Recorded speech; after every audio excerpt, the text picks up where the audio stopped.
There's no time.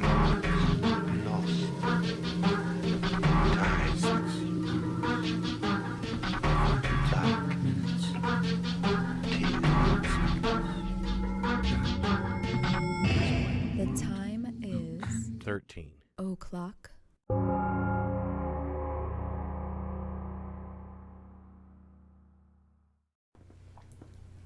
Hello, everybody. This is episode 149. Yeah, and Jenny's got a little bit of a cold, so Just a little bit. You have to deal with that. She got it from me. I know. I beat it, You though. disease vector. I know, I beat it. I had like swollen glands in my throat for about 3 or 4 days, and I was waiting for it to come, waiting for it to hit me. Never did. Kicked its ass. Now my throat feels good. Yeah, I kicked its ass. Well, I'm part shark, so I have that. You think that shit's funny, don't you? I'm part shark. So random. Yeah, I got an incredible immune system, you know? I do too, actually. Yeah. I actually didn't think I was going to get it, but then this morning I woke up and I had a sore throat. I feel all right. It's just, I have a little bit of sinus headache and sore throat and stuff, but that's why I'm drinking alcohol. It's like alcohol helps make it go away, or at least makes you not care that you don't feel that good. I got Kool and so I made her a screwdriver. This is a 1970s style show. Right. We're gonna have a drink. I mean, it's Saturday. No, it's Friday. No, it's Friday. It's Friday. He Yeah. doesn't even know what day it is. I don't know what day it is, man. Sharks don't know what day it is. Yeah, I'm either part Not shark. that I know of. I'm either part shark or part cockroach. It's something down low on the evolutionary scale. You know what I mean? Maybe like one of those trilobites with the fucking copper-based blood. Okay, I like that. Like that? Yeah, something like that. Because it's hard to kill me with these diseases. I'll spread disease, but I don't succumb to it. You just give it to other people. I don't succumb to it. Like I said, you're like Typhoid Tom. It's part of my defense mechanism. Disease bounce off me and I get it on you. Yeah. So today we're doing the very famous Richard Ramirez. A.K.A. the Night Stalker. That's right. This douche here. And like I said, this is a 1970s style entertainment talk show. Okay? If you want to know the facts, go on fucking Wikipedia, man. We're going to talk about it and we're going to react to it. Okay? It's going to take 2 hours. It's going to kill 2 hours of your time during your commute, or maybe you're snuggled up in bed or something. You know possibly what I mean? Kill some of your brain cells, too. Might destroy some of your brain cells. There's no telling. No telling. But it will be mostly factual. But, we should probably put like a disclaimer at the beginning. We make no claims as to the accuracy of the blah, blah, blah, blah. It's like, just in case. Well, Jenny, of course, does real awesome research, and, she writes true crime and paranormal books in case you're, new to the show. And, I'm just kind of along for the ride. I guess you say I'm the comedic relief. if that's what you want to call it. I don't know. Cockroach ass. It's just, we're old, so we want to do this like 1970 style. We're going to, lay back and we're going to have a few drinks. We're going to talk about it and we're going to discuss how fucked up it was. We're old and tired and we don't give a fuck anymore. We don't give a shit. Okay. And, and this happened when... This is YouTube. This isn't television. This is YouTube. Yeah, and it was okay. Now, and the Night Stalker case, that happened when I was, a kid. Right. Well, I was 12, 13, something like that. So I remember a lot of it happening. This dude, I mean, and I'm not saying like serial killers in general, obviously, are the scum of the earth. Yeah. This guy, holy fucking shit, man! It's like this dude is barely human. I don't even want to call him like an animal because that is an insult to animals. Animals have a more developed moral compass than this fucking douchebag did. Dude's a dick. He just, he was just one of those people that and I think, and I'm actually amazed that they caught him as relatively quickly as they did, because some of these motherfuckers like wander around for years and years, like the fucking, original Night Stalker, like fucking D'Angelo. They didn't catch him for years, but this guy they caught in a fairly short amount of time, not after he'd already killed like 13, 14 people, but it was just that he was so, and I think the reason it took him that long was because he was so indiscriminate. He didn't have a particular victim profile. He didn't have a particular method of killing people. He just, picked people at random, like houses at random, and just busted in there and fucking did what he did, And he liked AC/DC. He did, yeah. He liked AC/DC. He was a heavy metal I was guy. a little kid. I remember when it was going on. It was local news for me because when I was a kid, I was living out in Dominguez, California, which is near Carson. It's a suburb of L.A. And I remember being on the news. I remember them talking about it all the time when they'd find a new one. But they didn't call him the Night Stalker. They called him the Hillside Strangler. That's a different dude. Well, I think there might have been more than one of them. Yeah. Because I think, if I remember correctly, some of those Hillside Strangler That was cases, Ken Bianchi, wasn't it? Bianchi, whatever his last name was. I don't know. I think some of the Hillside Strangler killings turned out to be Night Stalker. Ramirez, yeah. Ramirez, yeah. It was, it was in L.A. area. Yeah, he did a bunch in L.A. and some in San Francisco also. Yeah. And like I said, it took him a while to relate them to one another because it was kind of like a span. And like I said, he didn't have any, like most serial killers have like a way of doing shit. It's like, oh, they always stab people or tie them up, or they always like go after women with long dark hair like Ted Bundy or something like that. But this guy, men, women, old, kids, he didn't give a shit. It was just anybody, whoever happened to be in the house that he busted into. Now, from what I just told you about Hillside Strangler being Ramirez or some of the cases, that's to memory. Yeah. That's just to memory. I don't have notes with me, but from what I remembered, turned out some of those ones that they thought that they called Hillside Strangler, I think that was Ramirez. It was like more than one guy. But the MO was kind of similar in a certain way. Well, Hillside Strangler was... He'd leave them out on, like I said, I think he'd leave them outside sometimes. Yeah, well, Hillside Strangler was actually two guys. It was Ken Bianchi and his cousin, Angelo Buono. And they usually went after prostitutes. Yeah. I think I think I mentioned them a little bit on one of the other shows, I think, about that one that happened in New York, the Alphabet Killer. Because I think they were trying to relate those two kind of cases. From what I remembered as a kid, I thought that they were confusing these cases. Because they were happening at the same time around the same place. They thought it was the same person. That's how I remember. That's how I remembered it. It might very well be. I've never seen that mentioned. I think it got separated. Well, I saw it from a local perspective. Yeah. Being in the LA area, I think it. And I was a little kid too, so my memory may not be all that accurate. Yeah, this was 84, 85. But I think how it went is that once they caught Ramirez and the other guy, then they were able to untangle. Yeah. The phenomenon. It was just a general phenomenon. They were finding a bunch of dead people. And from what I remember, they would just find dead women and said, well, that must have been the Hillside Strangler. Yeah. Not knowing that it was multiple people that was doing this. Yeah. I think Hillside Strangler, I think they usually did prostitutes and they usually left them outside. Yeah. Ramirez would break into people's houses and kill them in their houses. I think I recall, just like I said, this is just a memory. He was a home invasion. I think I remembered that they found a dead woman up near that Hollywood sign. And they thought that was the Hillside Strangler. Yeah, I think I know what you're talking about. But I don't think... Yeah, I think it turned out to be that was something separate. Yeah. But, that's just the way these... There was like 5 serial killers running around L.A. about that time. Yeah, and it was weird, you know what I mean? It was weird when you're a little kid and you keep hearing about it on the news and you remember... I remember like my babysitter being scared about it. Everybody was scared about it. Yeah, and she was like 13, 14. I told you about Kimmy. Yeah, I mentioned the Kimmy before. The one you had a crush on. I fucking love Kimmy. I showed you a picture of Kimmy. She looked like a little Princess Leia. Yeah. She looked like a little bitty Carrie Fisher, little 13-year-old Carrie Fisher. Oh. And her and her friends would be watching me. They were all the same age. They'd talk about these serial killers. Oh, he'll come and get me. That kind of stuff. Well, yeah. It was just like something out of Halloween.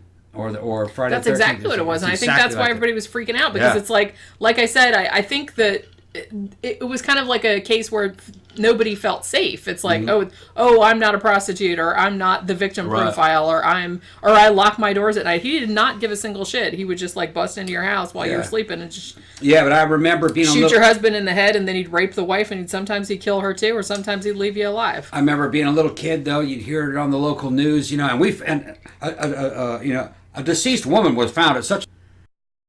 They would mention these things like the serial killers that were around. Like I said, they weren't sure, And I think this was after Zodiac, though. I don't think Zodiac was during my time. I don't remember that one being mentioned. No, I don't think Zodiac killed anybody after the. As a little kid, I remember Hillside Strangler over and over again. They thought everybody was the Hillside Strangler. Yeah. Yeah. But like I said, I think that ended up being those two guys, those two cousins. Yeah. All right, so before we get into, kind of more deeply into the case, just got a couple of shout-outs. We're still working on the screen-printed shirts that we're going to send out for you guys. I still have 5 of our $20 and up patrons who have not got back to me with their sizes yet. Everybody else has, so thank you very much. We are, like I said, we're still working on it. We got the screens, we got the shirts. We got, like I said, the 5 people that need to get back to me with their sizes. Obviously, I don't have shirts for those people yet because I don't know what size you want. But we got all the other ones, and we're working on doing the screen. We did it one time and it didn't come out quite right because I don't think we exposed it long enough or something like that. So we kind of washed it off and we're starting all over again. But we will have them sent out hopefully before the end of the month. So, right about the end of the month, start looking out for those. I've been watching other guys that are doing this, the photo screen type stuff. And there's a bunch of different methods. And I'm just going to go exactly by the book for the emulsion that I have. The emulsion I have is green. And make a long story short, I'm going to follow these directions exactly first. So I need that 150 or 250 watt light bulb. Yeah. And I got to have that stuff printed on clear. Yeah. On a clear back. So I'm going to do it that way. That way I know it will work. Yeah. Once I've done it a couple times, I'll get a little more creative with it. You know how it is, just like anything else, you're just learning from scratch. Yeah, we haven't done it for a while, so, mine wasn't photo emulsion. True. Yeah, Mine so was this is actually the first time we've been doing this. Yeah. We're just watching everybody's YouTube videos about how to do it. I think back in the day, the method that we're using now is what we used to call photo screen. Yeah. I think that's what this is. Maybe. Because that first attempt, and I did that little photograph, little label of me and you, it looked perfect. It looked like a little photograph of me and your face. Mm-hmm. It just wasn't, the exposure time wasn't enough. Yeah. So that's all it was. I just got to figure out the exposure time. Yeah. And I got to have it, set wattage and set time. Yeah, we're not going to do this because we were watching one guy that's just like, I just sat it out in the sun for however many seconds or something like that. Yeah. And we thought it worked, but then when we were rinsing it off, it didn't work. No, I was doing more research, and he's doing big block letters and real simple stuff, and it's not time sensitive. We want photos, and that's going to have grays and shading and shit like that. Yeah. And with that is very time sensitive. It is, yeah. I'm finding that out now that's time sensitive. So yeah. Sometimes you can't just do shit. You just can't just pull it out your ass. You got to do it right. Yeah, you got to do it right. Kitty moved the camera with her butt. She didn't mean to. She didn't hear. Let me see if I can read. She's like, hey, yeah. I had that where she's going to sleep behind the monitor. I guess so. She just crawled up back there and she's like, I'm just going to scoot that right over so I have some room.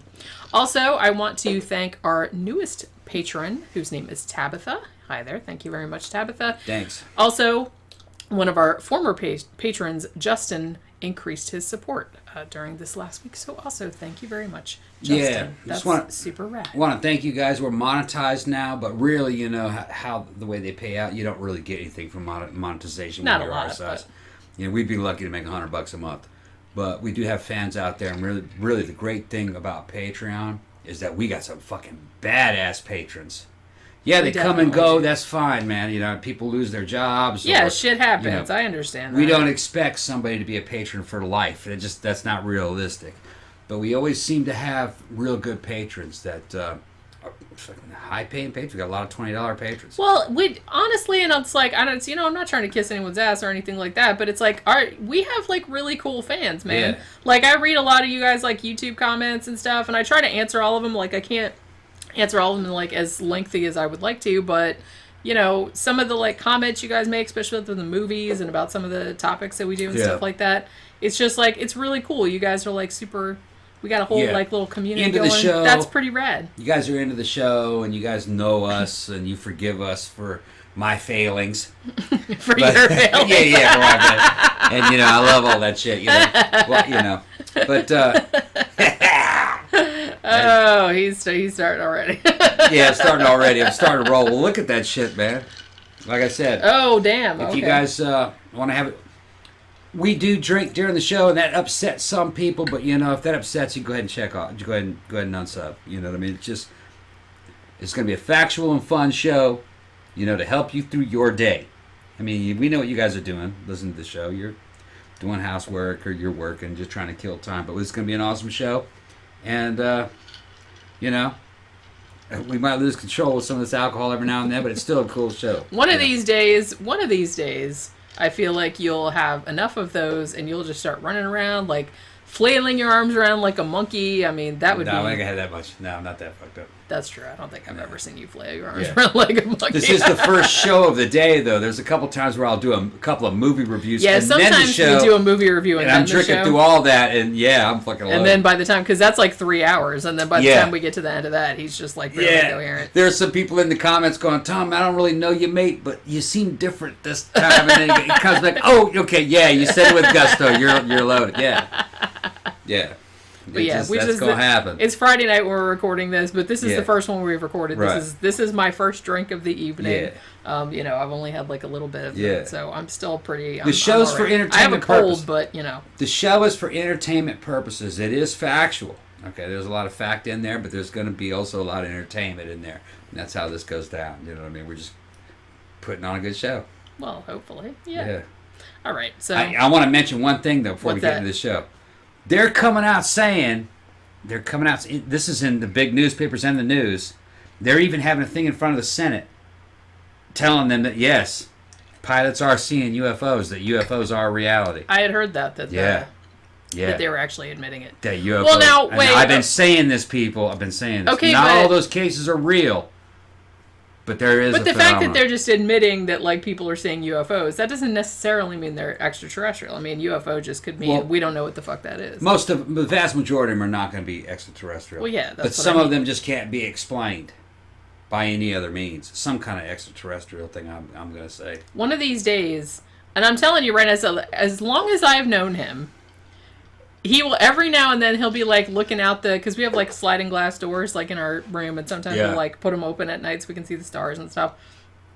And he'll be like, man, I want to see a UFO. I do. And he'll just, like, lay there and look. Yeah. And I said, one day you will. Yeah. And he's like, no, I don't think I'm going to. So, experienced poltergeist phenomenon, near-death experience, out-of-body experience, seen that, haven't seen a poltergeist. I'd love to see a Bigfoot, but haven't seen a UFO, you mean? You said poltergeist. Oh, okay. They haven't seen a UFO. I'm fucking loaded. But I haven't seen. I haven't seen a Bigfoot. Yeah. I haven't seen a Bigfoot. I don't think there is. Man, it's hard for me to say to shit on that. I don't think there's a Bigfoot in the United States. I think maybe there might be an O-ring pendek. Yeah. Yeah. Because there's. I don't think there's any Bigfeets living around here because, like, you would see them. If there was a Bigfoot, it'd be somewhere out in Washington State or up in Canada. They wouldn't want to, like, hang out with fucking humans, man. They're like, yeah, we're just going as far away as possible. And it would have been. It will just be a bipedal primate. You know? That's what I mean. It's like I'm not saying it's not paranormal. Yeah, I'm not saying I believe in Bigfoots, but or big feet or whatever. Yeah. Or big feet, which is my preferred nomenclature. But you know, I'm not saying I believe in that, but if they did exist, that would be the least weird thing of all the, like, paranormal. I don't think that's paranormal at all. That's it's a bipedal ape. It's just cryptozoology. Which they had those. Yeah. You know what I mean? Or used something to be like they it. didn't believe in gorillas. True. They had to find a gorilla. And then they're like, in the 1800s. They go, yeah, there is a gorilla. Man, I was watching some gorillas on YouTube in the zoo, and looked at the facial expressions on this one male gorilla. And I understood exactly where that gorilla was coming from. Yeah. I could read his expressions and everything. It's like it was a person. Man, they're not that different from us. Yeah, and he's looking at people's cell phone and he's swiping. He's going, swipe. He's like, that's not a good picture. Yeah, swipe. That's not a good picture. That one's not hot. That one's not hot. Right. Yeah. Yeah. I like gorillas. Gorillas are good people. They are. Yeah, I like them better than chimpanzees. Well, chimpanzees are right, cool until they get older and then they're kind of intense. Yeah. You know what? I was at where was I? I was at Busch Gardens or Sanford Zoo or something like that. And they have, like, a big gorilla enclosure. And I was, like, looking in there through the glass, and one of the gorillas, I think it was a male, and he was kind of far back in the enclosure, and he very deliberately laid down on his side and made, like, a sexy paint me like one of your French girls kind of pose. Yeah. And then he just kind of, like, sat there like, drink me in, folks. Yeah, yeah. And I was just like, I died laughing. Because you could tell that he was just, like, entertaining himself. He was like, this is what the people want to see, man. Yeah. Check it out. Well, you can tell when you go to YouTube and look at the film from those zoos that the male gorillas, especially like the alpha male types, are putting on shows. Oh, yeah. They're putting on shows for people, and they're judging the reaction of the crowd. And it's like a ritual in self-love that they just love themselves. Yeah. They're like, oh, yeah, it's awesome. Flexing their muscles and shit. And looking important. Yeah. They get these important looks on their face. Well, plus, that's their life, and, like, they understand that, like, you know, these other hairless apes come and look at them and go, ooh, and shit like that. They react to what they say. Yeah, so they're trying to, like, you know, put on a show for those people because they're like, ooh, this is going to blow their mind. Check this shit out. Yeah, they definitely see themselves as entertainers. Oh, yeah. Yeah, I'm going to entertain this crowd. Look at them. They're loving me. Eating it up. Yeah. Yeah. In a way, that's why I'm so conflicted because, like, I love to see them, but, like, in a way, I feel like you probably shouldn't put them in zoos because... Yeah. They're really not that different from Although, people, and that's like locking people up for well, no reason. You got to look at it this way. In the big picture, because Africa's expanding right now, they're losing a lot of their habitat. The That's zoo true. is a very safe place for them in the long run. You have to have a breeding I population. mean, and I'm not saying like I don't like zoos like your old timey because I've been to the some concrete like floors and shit. yeah, I've been to some old school ones where they put like fucking tigers in this tiny little shit with like that. No, that is not cool. If it's somewhere like fucking Animal Kingdom or something like that where they built this huge like fucking Serengeti kind of shit and they just like let them run around loose. Obviously not so they can eat the guests, but they can run around in their enclosure and it's big and they can interact with others of their species, then I don't really have a horrible problem with that because they are taken care of. There's vets there and all this. The upside of it is that in zoos, humans can protect those species long term. True. And let's say 10,000 years from now, when we're colonizing other planets around other star systems, we might actually take things like gorillas with us. Well, I would. To some of these new, to like a new terraformed planet. Yeah. And let them go. Get the gorillas a chance to live somewhere. You know what I mean? So. Well, I wouldn't I wouldn't leave animals here. No. I'd be like, come on, you guys, we're all going. There's a lot of shit going on in culture, especially you hear about how terrible humans are. And there's no other species that's trying to save other species. Humans are trying to do that. We're expanding and trying to save. Yeah, like some humans suck, sure. Yeah, but there could come a time where humans go to another terraformed planet that we created, and we take all these animals out of the zoos and repopulate that planet with our animals. Yeah, and that'd be awesome. That would be in a place awesome. Where there was no life before. Yeah, So you just got to look at it that way. And the animals might even though all species like run around like what? Even though all species are temporary anyway. I mean, you just look at it. Yeah, but everything's temporary. Yeah, everything is. Species is a temporary phenomenon. Yeah. I mean, and in some ways, I think that the fact that it's temporary makes it more precious, more meaningful, because you're not here forever. So we know the genome of humans. We know the genome of apes and gorillas. We can make those in the future if we need to. But you know what I mean. Yeah. I'm kind of into that Wayland Industries thing where maybe we're building better worlds. We might be able to go to a lifeless planet and recreate an Eden. I hope so. Man, I'm pulling for humanity, man. It's like I said, I know there are some random humans that suck, but I think humanity as a whole, we're the only chance. Right. We're the only chance for life. We're the only chance because eventually the sun becomes a red giant and destroys the fucking planet anyway. Well, yeah, that's several billion years. Yeah, several billion from now, but eventually, in its extreme form, we're the only chance. So I'm into the whole space exploration and the whole, colonizing other planets and terraforming. Get the hell off this planet and go somewhere else. Well, we're the big boys now. We got to be a multi-planet species. Yeah. You know what I mean? If we want to do this shit right, we need to be on 3 or 4 planets. And we don't have to take people's planets. They're not other people. You could find a lifeless planet and bring life to it. I would hope that we would not go to another planet that had intelligent life on it and be like, fuck you, this is our planet now. Universe is huge, man. There's a lot out there we can do. There's a lot of raw material out there. We could do it That's what I mean. It's a big universe. You don't have to shit on someone else's planet. Just leave them alone, man. It's like you can go find your own place. All right, you can tell I've been drinking. I know. Yeah. I was like, wow. That was like we're doing a show going on a universal level. What? Doing a show about Richard Ramirez. Yeah, we're about serial killers. I'm talking about space exploration. Again, some people suck. Exhibit A. Exhibit A, yeah. Richard These are the Ramirez. ones we're trying to weed out of the gene pool. Yeah. Yeah. Oh, man, okay. Yeah, all right, so let's start talking about the Night Stalker. Oh, yeah, let's talk about it. Start it off, This fucking motherfucker. Now, I'm going to take it down to a lower level. This is going to be, nasty. But this is what we do. This is part of this fucking job. Yeah, sorry. Yeah. All right, so, as I said, let's kind of start from the beginning. Now, Richard Ramirez, he was actually born Ricardo Leyva Munoz Ramirez. Now, his parents, he was born in the United States. He was born in El Paso, Texas. His parents were Mexican immigrants. His dad had been a cop in Mexico, but I guess when he came here, he took kind of a manual labor job, on a railway. Now, his mom, and this will be important later, his mom worked in a boot factory. And she worked with a lot of chemicals like treating the leather and stuff like that. Now, Richard was the youngest of their 5 children. All of their 4 previous children had various birth defects because of the chemicals. Yeah. So there was that whole thing.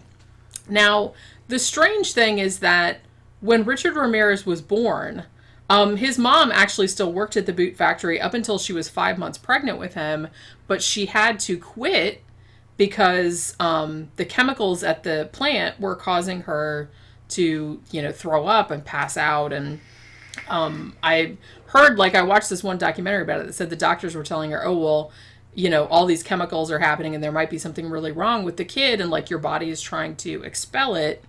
So we would not recommend being around all these industrial chemicals because this is fucking your kid up. But she quit when she was 5 months pregnant. Now, interestingly, like I said, even though his 4 other siblings, and now one of his siblings had pretty drastic birth defects, but Richard Ramirez, when he was born, he seemed normal. And when he was a kid, all of his friends, his family and stuff said he was the sweetest kid in the world.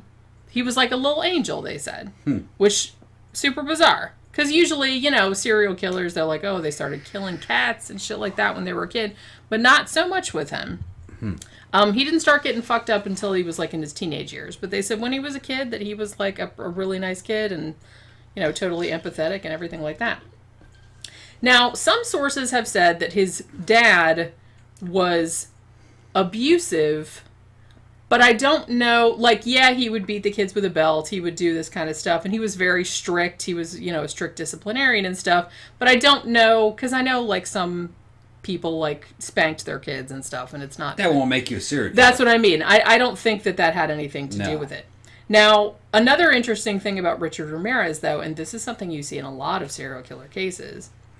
Well, 1, he was an epileptic. They didn't know that until he was in his teenage years. 2, he had a couple of head injuries. That's something that turns up in a lot of serial killers' backgrounds, head injuries.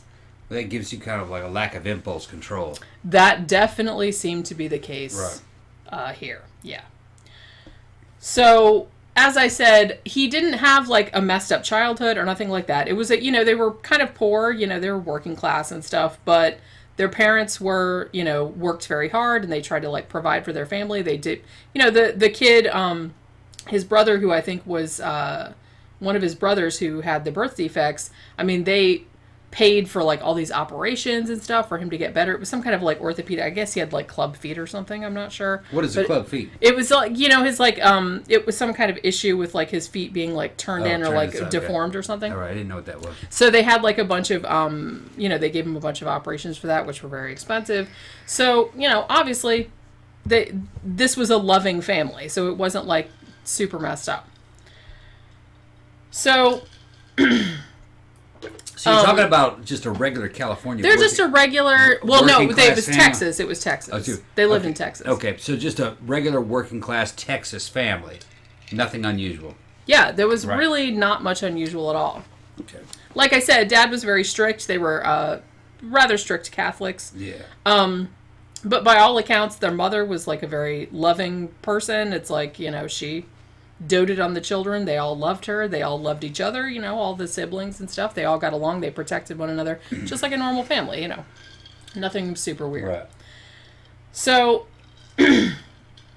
but then later on, as kind of Richard Ramirez gets into school, he's in 5th grade, and as I said, they finally realized that he had epilepsy. Now, he had grand mal seizures. And the doctors were well, and this is something that happens with children that have epilepsy. Sometimes it's oh, well, later on he might grow out of it. And he eventually did. But, he was doing okay up until he was about 13 years old. But then when he got into junior high, about 7th grade, then things kind of started to take a turn for the worse. Now, he... was into football, he was into sports and he was on the football team. I think he was a quarterback. But he eventually ended up getting thrown off the team because of his epilepsy, because sometimes he would have seizures in the middle of a game and the coach was they couldn't rely on him or whatever. So he had a chance for greatness, Yeah. But greatness was denied. Yeah. So maybe that might have been the first Well, it feels like this is kind of like one of the defining... Right. One of the criminal psychologists that I was listening to that was talking about him was saying, a lot of the kind of, not imprinting, but a lot of your kind of like, significant psychological development happens in your early teenage years. So if something really fucked up or something that really affects you, it doesn't even have to be super fucked up, but if it really affects you a lot in that time period, then that could kind of be like a turning point that sort of sends you down a different path, which indeed seems to be seems to be the case here. I have a cold, you guys. Yeah. We're lucky that we're getting an episode tonight. I know. Well, I have to do it tonight. I have to have time to like edit it and stuff. It's like I don't feel that bad, but So he got dropped from the team, and by all accounts, like his sister Ruth, like said that really, really upset him, and like it really affected him a lot. Now, at around this same time, and again, this was a very formative experience. Now, this is super fucked up. Now, when I said his family was normal, I'm just talking about his little nuclear family. I'm not talking about his extended family, because those people were fucking crazy. Because listen to this shit. So, Richard Ramirez is about 12 or 13 years old. And he starts hanging out with his cousin, Mike. Now, his cousin, Mike, had been a Green Beret in Vietnam. He had done 2 tours of duty, got all kind of, medals for valor and stuff like that. So he comes back, and he starts hanging out with Richard and showing him this shoebox full of photographs that he has taken of all the random rapes and murders that he has perpetrated against Vietnamese women. And he was, like, super proud of it. Like, he would tie Vietnamese women to trees and rape them and then cut their heads off, and then he would pose with the heads. And, like, he just had, like, a box full of pictures of this stuff. And he would just, like, talk to Richard about it like it was the coolest thing ever. Now, has this box ever been found? Well, as far as I know, it's like every source that I've seen of this... Well, because Mike was later... I'll get to that. Okay. Mike got in trouble later and got sent for later this? Yeah. Yeah. All right. Yeah, so he did this. So where in Vietnam was this? Do they know? Oh, I don't know. Okay. But I mean, that was I've heard of like a lot of that kind of shit going on over there. Like you're kind of random. Every now and then you get this fucking dude that just kind of goes off, and this seems like one of those individuals. And Mike's wife had also complained that he had been very, very different when he came back from there. Like, he was all messed up. So, his wife was saying that, like, pretty much Mike comes back from the war. It's like all he wanted to do was smoke pot and hang out with Richard. He was younger, obviously, and he's just, like, talking about all the bitches he fucked over there and, like, all the people he killed and all this other kind of shit. And, like, he was talking about it like it was all badass and everything. Now, on this one particular day... Him and his wife are having a fight while Richard is in the house. And Mike pulls out a .38, which he kept in the refrigerator because he told Richard, I like to keep my gun cool. What the fuck? Yeah, he kept it in the refrigerator. Okay, loaded .38. He pulls it out of the fridge and shoots his wife in the face. Okay. In front of Richard. He likes to keep it cool. Killed her. I have no idea why hell somebody won't put a fucking gun in the refrigerator. I don't know. That doesn't make any sense. He's crazy. He's a crazy person. Fucking crazy. He's a crazy person. So yeah, he murdered his wife in front of Richard. I mean, Richard had blood splattered on his face and everything. So, Mike goes to trial for the murder, obviously, as you would. Now, because he had such, all the medals from the war, and he was like a war hero and everything like that, also kind of crazy, they actually sent him to a mental hospital. So he was in a mental hospital for a few years. Okay. Now... So, he had PTSD, and he was a nutcase. Mm-hmm. Killed his own wife during an argument. Yeah. Richard sees it, makes a big impression on him. Yeah. And he had all those medals. Well, Mike was like his hero. Yeah, and he kind of got away with it. So maybe this became kind of like a role model for him. Oh, definitely. Yeah. He definitely was. Yeah. So he's learning at an early age that sometimes when a woman pisses you off, you might want to put a bullet in her. Yeah, you just shoot her in the face. That's like some badass shit. That's exactly how it seemed. That's what it sounds like. Because I mean, you have to think at this time, Richard Ramirez, and I don't feel sorry for the dude or nothing like that. because, you know, you got choices, man. Yeah. But, like, he was only a kid at this Right. point. And Mike was much older, and he seemed super cool. He'd been to the war, and he Right. did all this, like, quote-unquote badass shit. He was all tough and everything. And so he was, like, he really looked up to him. And the fact that he just, like, shot this, you know, just like, oh, yeah, I just shot her right in the face, like, in front of him, that seemed to really, really make a big impression. Yeah, for those of you new to the show, I'm a veteran. I'm an Army veteran. You know, 101st Airborne Division, 1st in the 506, 1st in the 327th. I was in recon platoons. Shooting a woman in the face is not a tough thing to do. It's not tough. No. That's a pussy-ass thing to do, okay, if you ask me. It is. All right. There's no argument from anybody on that point, I don't think. So, Ramirez is getting a bad example of what badass is all about. Exactly. Now, if somebody's trying to kill you, you're trying to defend one of your teammates, yeah, you do what you got to do, okay? If it's a woman that's attacking you, yeah, you do that. But no, you're in a domestic dispute, you put a bullet in your wife. No, you're a fucking just pussy. because she's mad at you, and she's understandably mad at you because you're acting like a crazy person. Yeah. So she has every right to call you out on That's that. not even, if you ask me, that's not even PTSD. You know No, what I mean? he just seemed like a fucking... He's just a dick. Well, douche. yeah. Dude, it's just a douche. Exactly. Because, you know, fucking... I have PTSD. I know a lot of other guys have had PTSD because, you know, I'm a disabled veteran. PTSD does not manifest itself like that. No. That's just bitch-ass shit. Unless you're already like that to start with. Yeah. You know what I mean? Yeah. I think you kind of have to have some of that shit That's going what they on. call toxic masculinity. Well, that's exactly what that is. It's toxic masculinity. That's exactly and what most that is. badasses don't have toxic masculinity. Well, because you don't need it. No, most badasses are too strong. They're strong. Toxic masculinity is the sign of a weak man.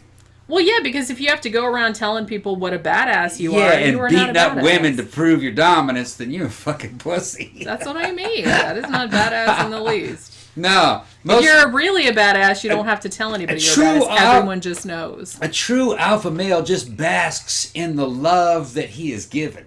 That's usually how it actually goes down. You know what I mean? Fucking, when you meet a real badass, and a lot of time, you know, you've met some real badasses. Yeah. These are real alpha males. Everybody loves them. Yeah. They're not dicks. Everybody loves them. And they don't have to tell you, like I said. Yeah, no. You just know this is a cool, badass person. They don't have to be like, hey, look what a badass I am. Woo! Yeah, they're not it's like like, that. you know what I mean? That's like where They're not like that. They're warrior kings. that's like insecurity shit. They're like there. warrior kings, and everyone gravitates to them and their protection, and they protect you, and you protect them. It's a synergy. Yeah. Yeah. That's all that is. So, as I said, you know, Ramirez, he's at a very impressionable age, I suppose. He's hanging out with his cousin who, you know, he looked up to, obviously. And obviously not the best role model because he was a fucking crazy person.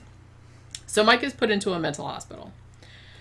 So after that happened, Richard Ramirez, I guess he just decided that was going to be the way he was going to, I want to be like Mike, or I want to be like that.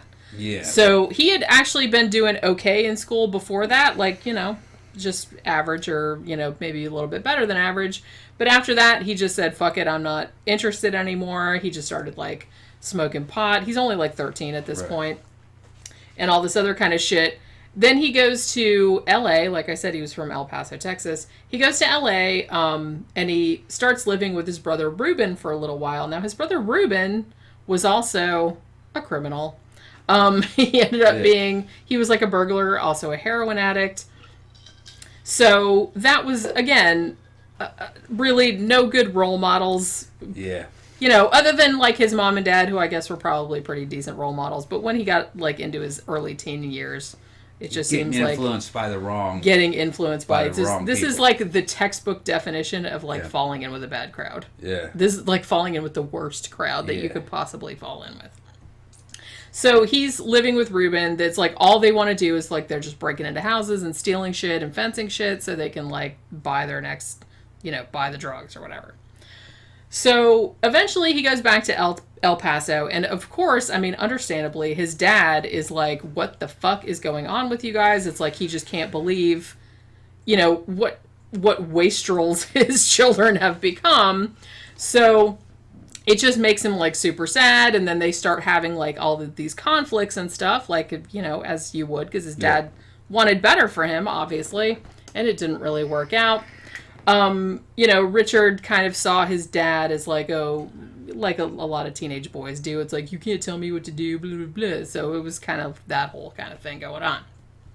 So Richard eventually moved out, and he moved in with his sister Ruth and her husband. Now, again, this, in a way, I don't want to say this poor kid because it's fucking Richard Ramirez. And nobody wants to feel sorry for Richard Ramirez. But at this point, he was only a teenager. They always start out as children. They do. They always start out as children.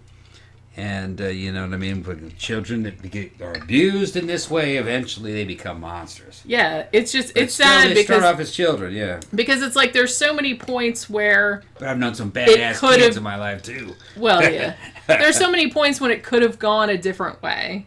Mm. You know what I'm saying? Maybe he was messed up from the beginning because of, birth defects or whatever, because of his mom, all his, those industrial chemicals that she had to work with. But I feel like he didn't really start going downhill until he was in his teenage years and had all of these negative male role models around him that were like kind of steering him down this particular path. Right. So he goes to move in. So he goes to live with his sister Ruth and her husband, whose name was Roberto. Roberto was also a dirtbag. He was a peeping Tom. Yeah. So he started taking... It's a respectable profession. I guess. Walk around looking in people's... A lot of money in peeping Tom? Yeah, a lot of money in that, yeah. I guess. That's what we're going to make the big money going to the peeping Tom. Right? So what would you like to grow up to be? I'd like to grow up to be a peeping Tom. I've known a few kids in my time that would probably say something like that. Shit, as fucked up as that is. Yeah. So him and his brother-in-law, now, like I said, this is still a teenage kid, are now going around looking for the choicest houses in the neighborhood where they can, like, trying to see on, some like, booty. Naked women and stuff. Yeah. Scumbags. I know. They can't create their own wealth. They steal other people's wealth and sell it for pennies on the dollar. Yeah. They can't get their own women. They got to sneak a peek at other people's women. Yeah. Okay. So that's who you're dealing with here. That's a good point to make. It's like, this is somebody that can't. Yeah. They don't have any accomplishments of their own, so they have to like cadge off somebody else's. Yeah. That's exactly what they're doing. So at this stage, like, his sister Ruth obviously is horrified by all of this going on. She said that Richard, they had been very close family when they were kids and stuff like that. But she said he started acting very weak. He was walking around, he was always dirty. It's like he was always on drugs. He never slept. Sometimes he wouldn't sleep in the house. Like, he would go down the street and sleep in the fucking cemetery and shit like that. He was doing shit like that. He also he was smoking pot at this point. I think he started smoking pot when he was like 10 or something like that. So, Yeah. Also started taking like LSD, other hallucinogens, and all this other kind of shit. Now, it was around this time that he also started getting into... Not that there's anything wrong with that. Yeah. It's just that in this case. In this case, there is. Well, it's funny because they're always so judgy about... Yeah, about drugs. About pot and LSD and stuff. It's like, look, I know a lot of people. Yeah. A lot of people that are, a lot of potheads, a lot of people who are into, like, LSD, ecstasy, that type of thing. None of them are serial killers, as far as I know. I mean, I've known cool coke freaks. Just as long as they can control their shit. Because honestly, like, you'd probably be horrified, but, like, a lot of people do drugs. A lot of people. Billy Idol was a coke freak. Love that guy, man. Fucking, I love him. Fucking, and 99%, well, it's just like everything else. It's just, and that's why I kind of like... Can you afford that habit? No. I certainly can't. I'm saying he could. Well, he could. So, Well, and that's why, and I think I mentioned this on our Norwegian death metal show. It's like, I don't like to, like, cast aspersions on, black metal or on drugs or anything like that, because 99.999% of the people that listen to black metal or take LSD or whatever are just normal people. Yeah. You know what I mean? They're not serial killers. Right. It just seems like some kind of thing where if somebody's already a serial killer, then they got to, like, backtrack and say, oh, well, they did this, that, and the other thing. And and that contributed. And there's a certain kind of personality that just can't do drugs. They can't do drugs. They can't do alcohol. They can't do anything. Anything they do it to extreme. And that is definitely a personality type. Average person can basically kind of pretty much do anything in moderation. You can take it or leave it. Yeah, you can do anything in moderation and usually get away with it. I mean, there is an addictive personality type. Exactly. And I will definitely say serial killers and this type of intense criminal are addictive personality types. Very much so. And I think that's kind of like all of a package, because it's kind of like they're addicted to the adrenaline rush of killing people or raping people or whatever it is they're doing. So it almost seems like a similar kind of thing where they also get addicted to alcohol or drugs or something like that. Whereas most people that drink, or most people that, do coke or LSD or whatever, it's like you don't do it all the time. You just do it They can walk away from it. Yeah, it's like you just take it or leave it, or you just do it when you're out, like having There's fun. A few of them I would never fuck with. I would never fuck with heroin. I mean, I've heard people, they start fucking with that, they just become worthless. They can't walk away from it. You know what I mean? But that's one I would never. But I've been in hospitals and they give you Demerol. You know what I mean? And it is kind of addictive. They take it away from you, and you're like, I wish I had my pain medicine. But a few days later, you forget all about it. Yeah. I've never. So some of them can get a bigger grip on you than others. Yeah. Cocaine's one of them that can get a pretty tight grip on you. That never got me. Yeah. You know what I mean? But there's a lot of people that are like me that can do a little bit of everything in their life. Well, we know a lot of people. We know a lot of people are like that, and you just like every now and then, like when they're out having a good time, you just do it, and then like later on, you just go back to your job, and you just like forget all about that. Yeah, forget all about it. And like I said, I think 99.9% of people that do that are like that. It's just that small percentage. That small percentage of weak people that really fall into that have that kind of personality type that they can't just. Although I'm going to say weak people, I knew a dentist that got hooked on cocaine like fucking crazy. Yeah, I'm not going to say weak. I don't mean any judgment. Yeah, by that. Do you know what happened to him? He had enough money to afford it on a regular basis, and when that happens, you can get sucked down that damn rabbit hole. Well, yeah, because you're well, you know what? I'll buy some more of that blow. Maybe it's worse for like people that actually have money, because if you don't have money, they're like, well, I can't afford drugs, I'm going to have to pimp myself out. No. And next thing you know, he's fencing off and selling everything out of his damn house to get blow and coke whores. You know what I mean? Because blow comes with women. Every time there's a blow dynamic, there's also a coke whore dynamic. And I think it's equally... Well, coke whores can smell. It's like a shark with blood in the ocean. It's like they can smell like a microgram of cocaine. Exactly. And they come hovering over like a bee to a flower. And a motherfucker can look handsome as shit when blow's involved. These coke whores just coming out of the woodwork. You know what I'm talking about? Going, you're the... It increases a man's charisma in the eyes of a coke whore. Well, I don't know about charisma. They're just like, need the coke. He's got coke. So if he's got coke. That's pretty much the only. That's what I'm saying. If he's got coke, he gets real handsome. Yeah. Super, super handsome. Yeah.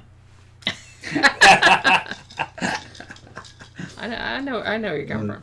All right, so he's doing LSD and pot and stuff, and like I said, no judgment of people who do that. Hey, I've done both of those drugs, so you know what I mean. Yeah. So I'm just saying, shit happens. Now, also around this time, he starts getting into Satan, man. Yeah, Satan. Yeah.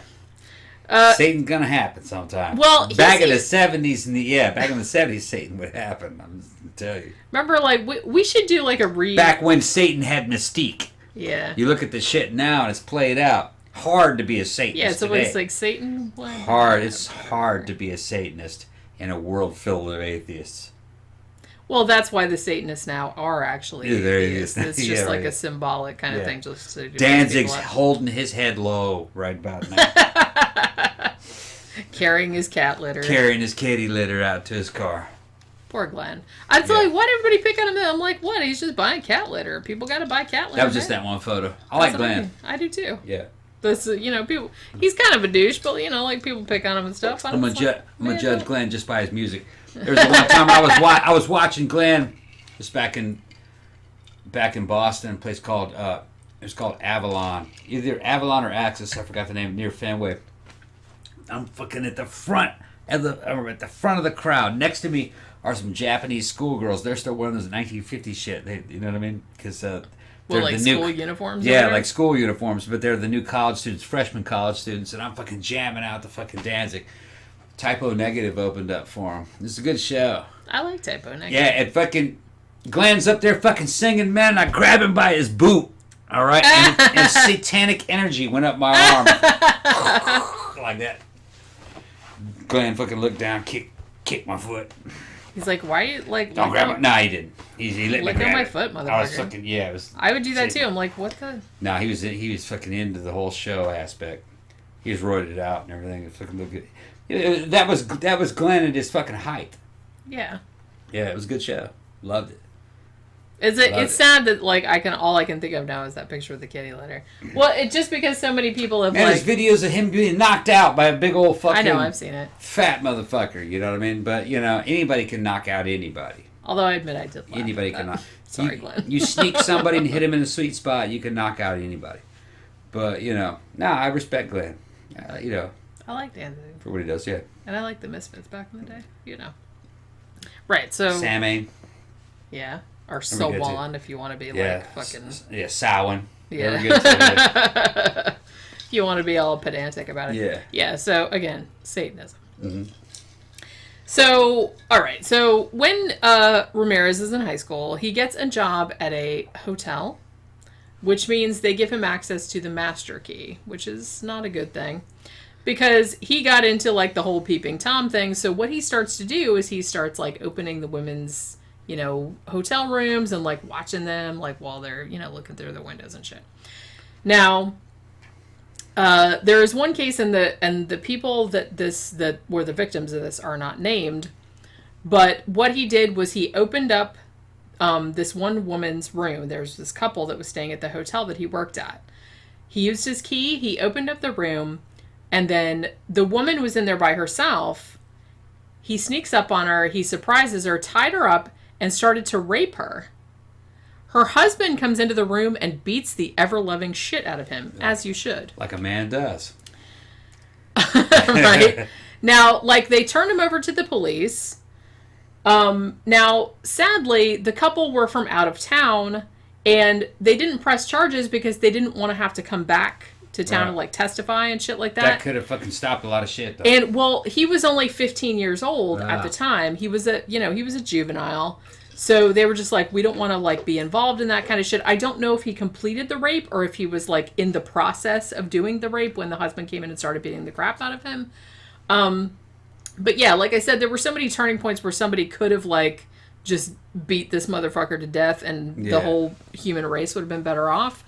But hindsight's 20/20. Like I said, he was only a 15-year-old kid. No one wants to beat a 15-year-old kid to death, for Christ's sake. Yeah, and you got different people seeing snippets of this guy at different times, and it's not putting it all together. So for all you know, he's just some fucking little weak 15-year-old jerk off fucking doing stupid shit. That's what I mean. It's like nobody knew what he was going to become later on. Right. So it's like, like I said, hindsight's 20/20. You can't like go back. There's probably a lot of them out there doing that kind of stuff too. Especially and again, this is something, teenage boys are really the stupidest, animals on the planet. Yeah, they're dumb, yeah. So the fact that a teenage boy did something stupid is like, ooh, newsflash. They all do something stupid. Yeah. It's like, how do you know which one's going to later turn out to be a serial killer? Because they all do stupid serial killer shit when they're that age. Yeah, and Ramirez... I have brothers, I know. Ramirez was not a physically imposing guy. I mean, he was... When he was grown, he was kind of tall, but he was a thin, kind of wiry guy. And I'd imagine... He was a weedy fella. I'd imagine at 15, he was pretty much a pussy. Yeah. Yeah. Probably slap him around pretty good. Well, if you're a grown man. This guy beat the crap out of him, which makes me happy. I hate to say it, but I know he was only a 15-year-old kid at the time. I mean, I can remember him as a grown man, and you could break him. You know what I mean? He wasn't a big dude. Even then, he had like some weird.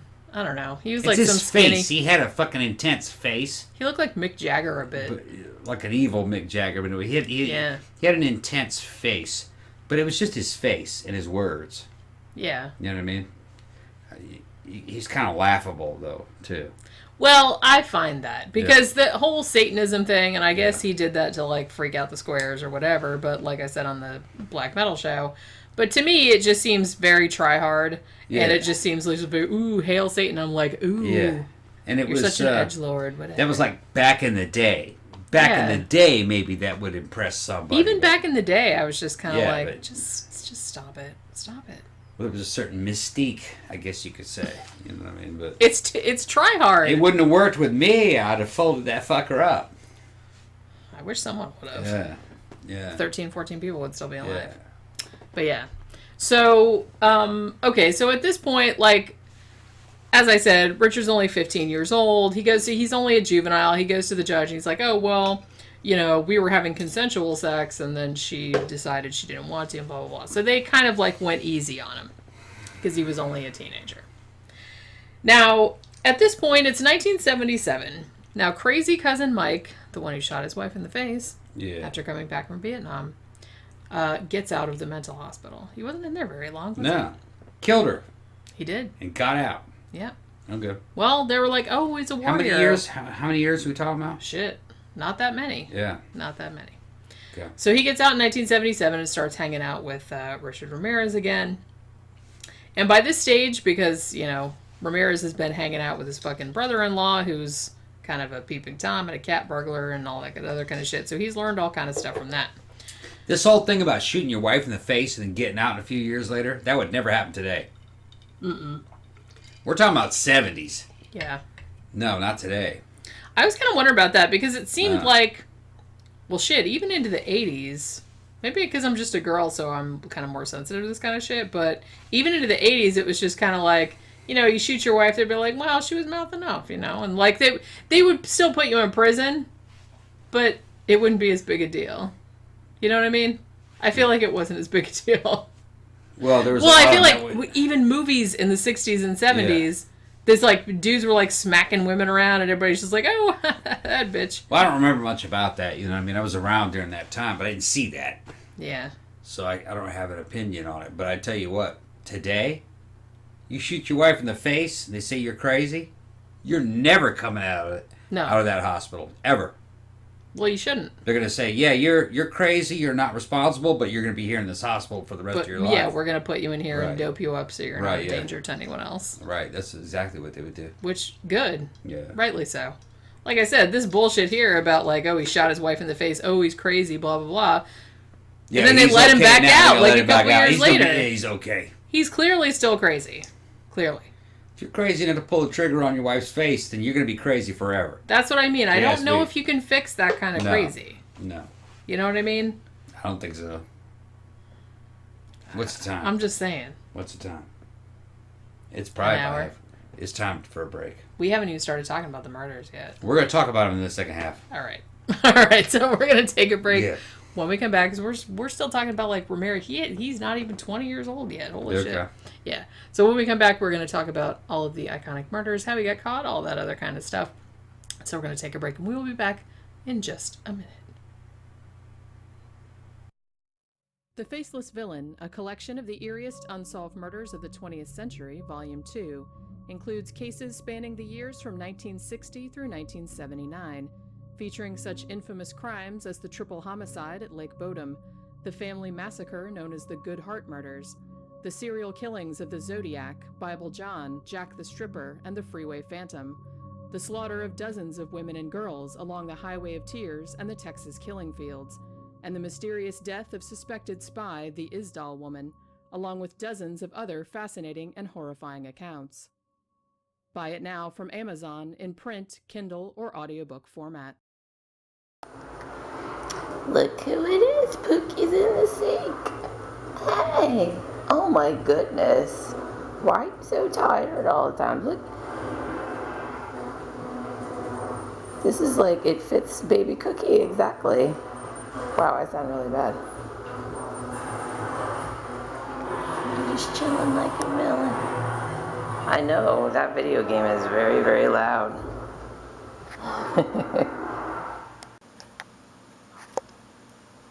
Okay, look at where Beijing went to. Because Daddy was vacuuming. Actually, he was using the carpet shampooer, and Beijing hates that more than anything. So she always jumps up there and hides. Don't you, pretty girl? I know. It's terrible. He's done now, though. The monster's gone. You can come down if you want to. Okay. She's not taking any chances.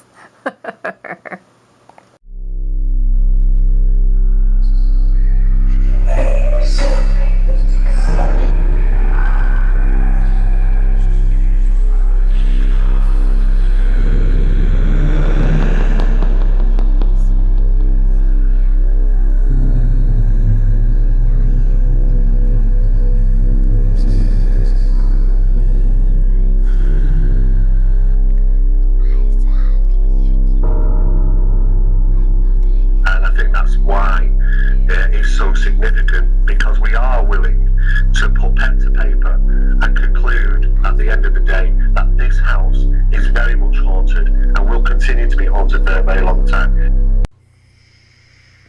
All right, we're back for the second half, talking about Richard Ramirez, aka the Night Stalker. Yeah, we're actually starting to talk about the crimes now.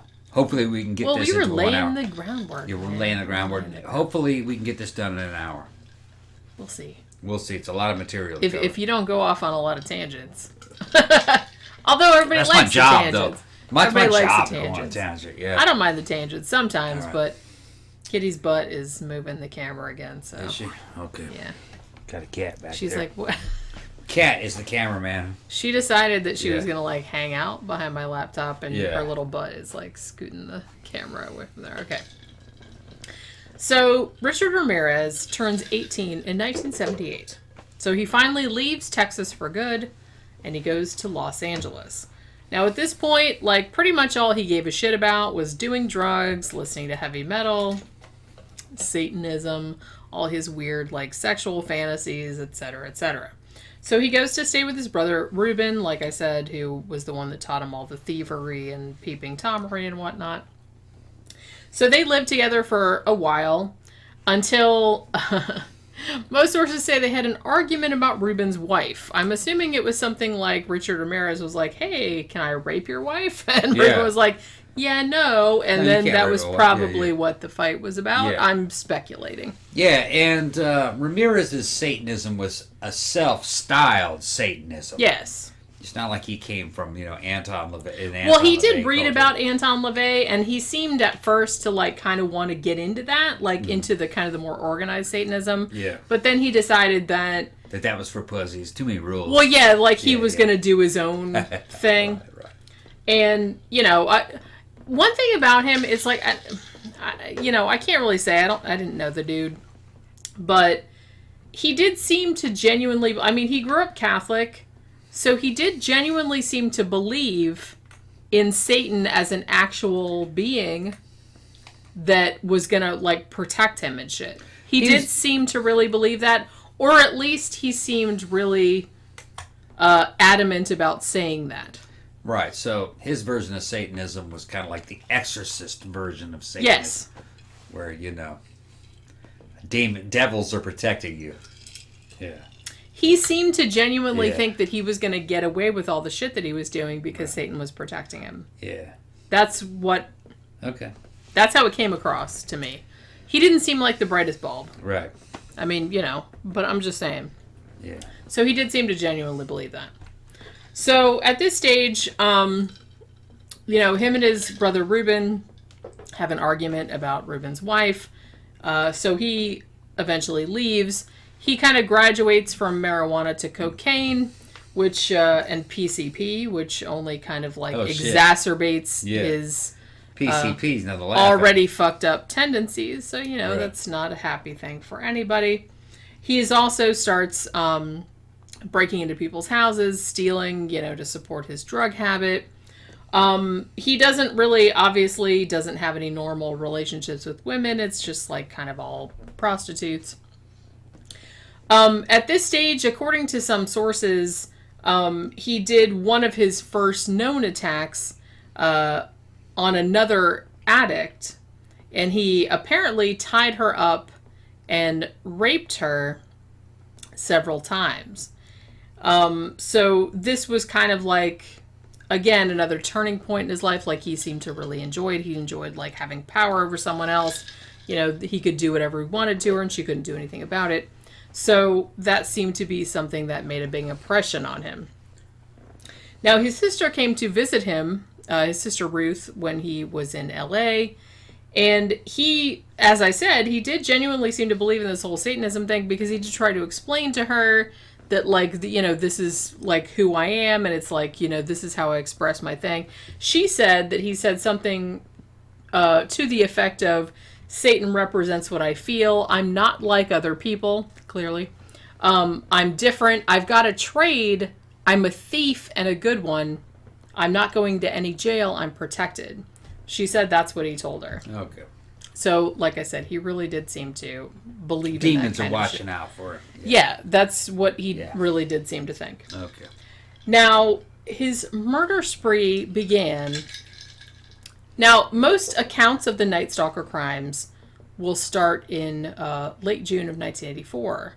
But they later, I don't believe it was until 2009, they discovered through DNA evidence that he'd actually been responsible for an earlier crime.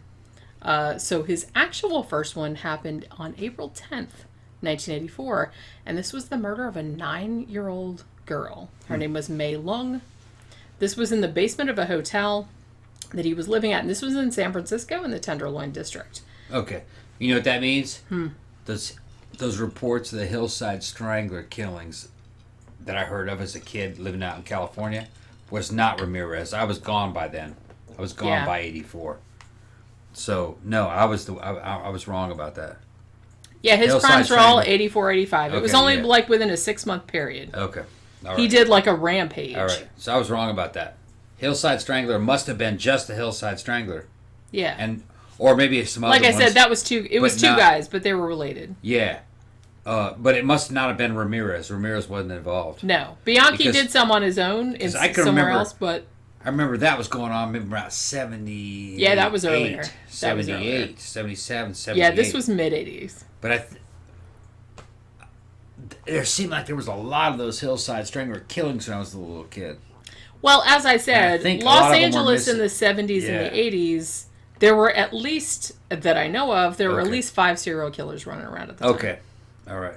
And a lot of them had similar MOs. I don't even think nowadays they've sorted out. I must have Ramirez confused with somebody else because some of those so-called Hillside Strangler killings I remember as a kid hearing about them on the news wasn't just the Hillside Stranglers. Yeah. It was some other ones mixed in there too. We should do a show about that. Yeah. Like I said, I brought him up a little bit. Well, him. It was 2 guys. It was 2 guys, yeah. But both of them douchebags. Yeah, I brought it up a little bit on our show about the Alphabet Killer. You're right. Because for a time they thought maybe it was the same dude. Yeah. But we should do a whole show about that because that was a whole other thing. Yeah, but like I I'll said, have to LA in the reinvestigate 70s and 80s. Yeah. It was like a fucking serial killer. It was a bloodbath. It was. Well, it was kind of like, remember that show we did about fucking London, Ontario? Mm-hmm. Where there was like 5 or 6 serial killers, they think, like running around. And just there was just some kind of weird, like really bad, like perfect storm of conditions that made it so that there were all these different killers running around. Same thing happened kind of in Texas, I guess, because of the whole Texas killing fields thing, which, was like 30, 35 women and girls. Yeah. Turn up dead in this one. Like, they find all their bodies dumped in this one area, but they know it's at least 3 killers, probably more. Yeah, by 84, I was in Brazil already. Yeah, so this is past your time. Right, it's past my time in California. Yeah, right. Yeah, because this is, like I said, Ramirez's first crime, April 1984. And like I said, they didn't know that this was his first one until, I think, 2009, because they backdated, like, some DNA for this unsolved crime of this little girl. She was only 9. This was in San Francisco, and she'd been raped and beat her to death, or beat her and then stabbed her to death, and also hanged her body from a pipe. After she was dead? Yeah, so that was unsolved for a long time, but when they were doing DNA later, they found out that was Richard He didn't fess Ramirez. up to that because he was ashamed of it. Yeah, he seemed like one of those people that... Yeah. Kind of like Ted. Yeah, when it was like a little kid, he didn't want to... Oh, now, interestingly, in 2016, though, I heard that they said that there was a second male's DNA at the scene. So him and one of his, like, dirtbag relatives may have done it. Might have done this, but they haven't, like, named who the other one is, or they don't know who the other one is. Right. But they know for sure that one of them was Ramirez. So that was his first known murder, rape and murder. 9-year-old girl. in San Francisco. Now we're going to the more iconic, quote-unquote, Night Stalker crimes. First of these occurred on June 28th, 1984. First victim was 79-year-old Jenny Vincow. She had an apartment in Glassell Park. 79? Yeah. Damn. She was actually, somebody broke into her house. Well, Richard Ramirez, broke into her house, murdered her while she was sleeping, slit her throat so severely that she was nearly decapitated. Later they found, well, like I said, they didn't identify Ramirez until later, but they found one of his fingerprints on her window screen because he had gotten in through an open window. The next one that they know of happened on St. Patrick's Day, March 17th, 1985. This was 22-year-old Maria Hernandez. Now, she had a house in Rosemead. He came up to her and shot her in the face with a .22 caliber handgun, like after she pulled into her garage. But what she did was when he pulled up the gun to shoot her, she put her hand up and it had her keys in it, and the bullet ricocheted off the keys. Yeah. So she survived. However, Richard Ramirez later went into the house and killed her roommate, Dale Okazaki, who was 34. The sad thing, like, Dale heard the gunshot from outside of him shooting at the roommate. She ducked behind the counter of the kitchen, and then she kind of peeked up to see what was going on, and Richard Ramirez shot her in the head. So he killed her with one shot. Some weird shit, man. These dudes doing this shit back in the 70s. I guarantee this had something to do with 80s, yeah. I guarantee it had to do with that fucking unleaded gasoline. You'd still have guys doing it today, but they're not. It's like I said, it seems like it's not the same. Yeah. It's not the same. Well, and him for sure, because his poor mother was like subjected to all these like industrial chemicals and stuff, and all of his siblings had like developmental disorders, birth defects, and stuff like that, and they think it was probably because of the chemicals that she worked with, and also maybe some of the like fucking nuclear fallout like from New Mexico. Yeah, these are mutants, man. Pretty much. It's like it's the hills have eyes. Yeah, and it's actually surprising that it happened. I mean, it happened a lot in the 70s and 80s, but it's actually like surprising that it didn't happen more often. But I think that might be a component like why it was more prevalent back then. Blood poisoning, their brains are fucked up. That you don't hear about it as much nowadays because we have better environmental conditions, I suppose. Yeah. So, only like an hour after the attack where he shot Dale Okazaki and shot Maria Hernandez, although she survived, he goes to Monterey Park and he attacks a 30-year-old named Veronica Yu. She's getting out of her car and he just comes up to her and shoots her and then runs off. She also died. You didn't take anything? No. Weird. Okay. That's what he was just doing. The devil. Yeah, that's what I mean. I mean, this guy, it's like he didn't really. Now, a lot of the houses that he broke into, he did steal a bunch of shit and like fenced it later on. So obviously that was a motive too. Like that's how he was making his living. He would steal jewelry and whatnot. Right. But he just got off on killing people and making them suffer, and that's just what he did. Yeah. He just liked it, I guess. But he's a pussy. Yeah. So at this stage, because there were 3 attacks in one day, 2 of the victims of which had died, and one of the witnesses had got a look at him, so they kind of described him. They said that he had these like his teeth, which is something a lot of people mentioned. He had like those really gross, like really rotting, like wide spaced teeth. So that was something that a lot of the witnesses would like later a jack-o'-lantern bring up. Yeah, like he had like super gross teeth. Also that he had like super gross breath, like it like smelled really bad. And then he had like these big like weird like evil bulging type of eyes, dark curly hair, that he looked kind of Hispanic or whatever. So there was a description in the media at the time. They were calling him the Valley Intruder or the Walk-In Killer. That's what they were calling him. Now, a few days after that, I think it was only 10 days later, this is March 27th, 1985, he breaks into it in 1984. Like, he had broken into it and just, like, stolen a bunch of shit and then left. But this is, like, the same house. This is the Zazzara household. So he breaks into this house. It's in Whittier. It's about 2 a.m. He comes in. He immediately shoots Vincent Zazara, who was 64 years old. He just shoots him in the head and kills him with his handgun. Now, the wife, Maxine, she was 44 years old. She's obviously woken up by the gunshot. And so Richard Ramirez starts beating her up and asking where her stuff is. Like, where's the jewelry? Where's the money? All this other kind of shit. Now, while he's, like, looking around the house, Maxine knows... I'm not sure if she knew at this point that her husband was already dead. But she knew that her husband kept a shotgun, like, under one of the beds. So she rolls under there while Richard Ramirez is, like, fucking around in the house. She rolls under there and gets it. And then she tries to shoot him, but it wasn't loaded. Yeah. Sadly. Keep your shit loaded, folks. So, yeah. So that just made him mad. Yeah. So then he shot her 3 times with the .22 caliber handgun that he had.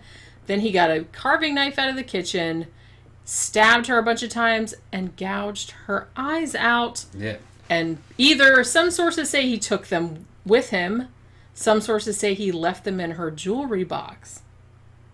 Post-mortem? Or he put them in the jewelry box and then took the jewelry box with him. He cut her eyes out post-mortem while she was alive? I don't know. Okay. Yeah. And like I said, another one of the criminal psychologists I was listening to on this documentary was like, that's something that, like, serial killers with a particular type of personality type do, especially if they have, like, this weird, like, paranoid type of thing. They will cut people's eyes out because they don't like to see themselves reflected in people's eyes if they feel like people are watching them. So that's something that they would do, because I think Richard Ramirez did that, like, more than once. So, yeah, he gouged her eyes out and took them with him, like, in the jewelry box. All right, so I'm looking at my notes, and it actually does say that the eyeballs were cut out after she was dead. Which, okay. Small mercy, but I'm just saying.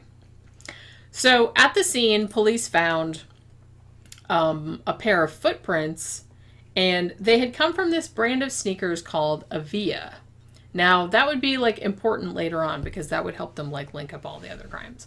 So that was the only, like, shit that they found. They also found some bullets at the scene that were... the same as some of the previous attacks, so they knew that this was probably the same dude. The next attack happened May 14th, 1985. This also happened in Monterey Park. Richard Ramirez breaks into the house of Bill Doy, who is 66 years old, and his wife Lillian, who is 56. She is also disabled. So he comes in, and Bill is in the bedroom, and Bill actually, he has a gun, and he goes for it, but Richard is faster than him and shoots him in the face.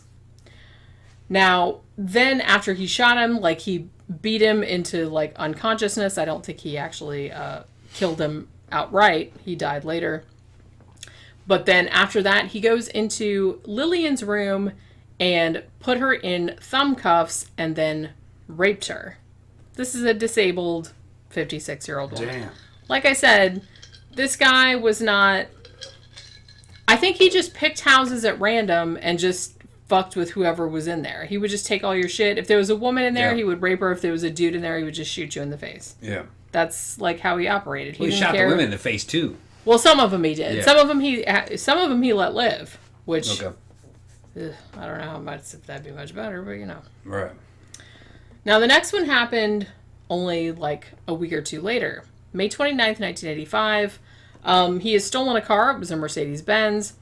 Then he just randomly stops at the house of 2 elderly women, Mabel Bell, who was 83, and her sister Florence Lang, who was 81. Mabel and Florence. Yeah. Yeah, you don't get those names anymore. Not really. Although Florence is a cool name, I think. Yeah, Well, actually, Mabel. Mabel's kind of a cool name, too. That's some old school shit there. Yeah.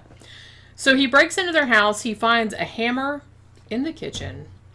And then he goes to Florence and bludgeoned her with the hammer. Then he ties up Mabel and bludgeoned her as well. And then he took an electrical cord and, like, shocked her with it. Also raped Florence. And then he stole Mabel's lipstick and drew a pentagram on her inner thigh. And he drew pentagrams on their bedroom walls. Because, you know, Satan.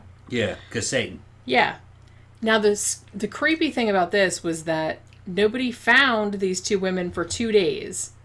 And after 2 days, they were both still alive. Kitty! Yeah, she keeps moving everything. She's kicking it. Yeah. What are you doing? Look at her little paws. Yeah. You're such a good paw. So they were in there for 2 days alive. They were in there for 2 days alive. Yeah. And they eventually did find them, and they were both still alive, although Mabel died of her injuries later on, but I believe that Florence survived. But yeah, can you imagine? They were laying there for 2 fucking days after that. Oh, God, that's horrible. All right. So the day after that, he takes this stolen Mercedes-Benz, he drives to Burbank, and he breaks into the house of a 42-year-old woman named Carol Kyle. Now, at gunpoint, he tells her, now she has an 11-year-old son who was also living in the house.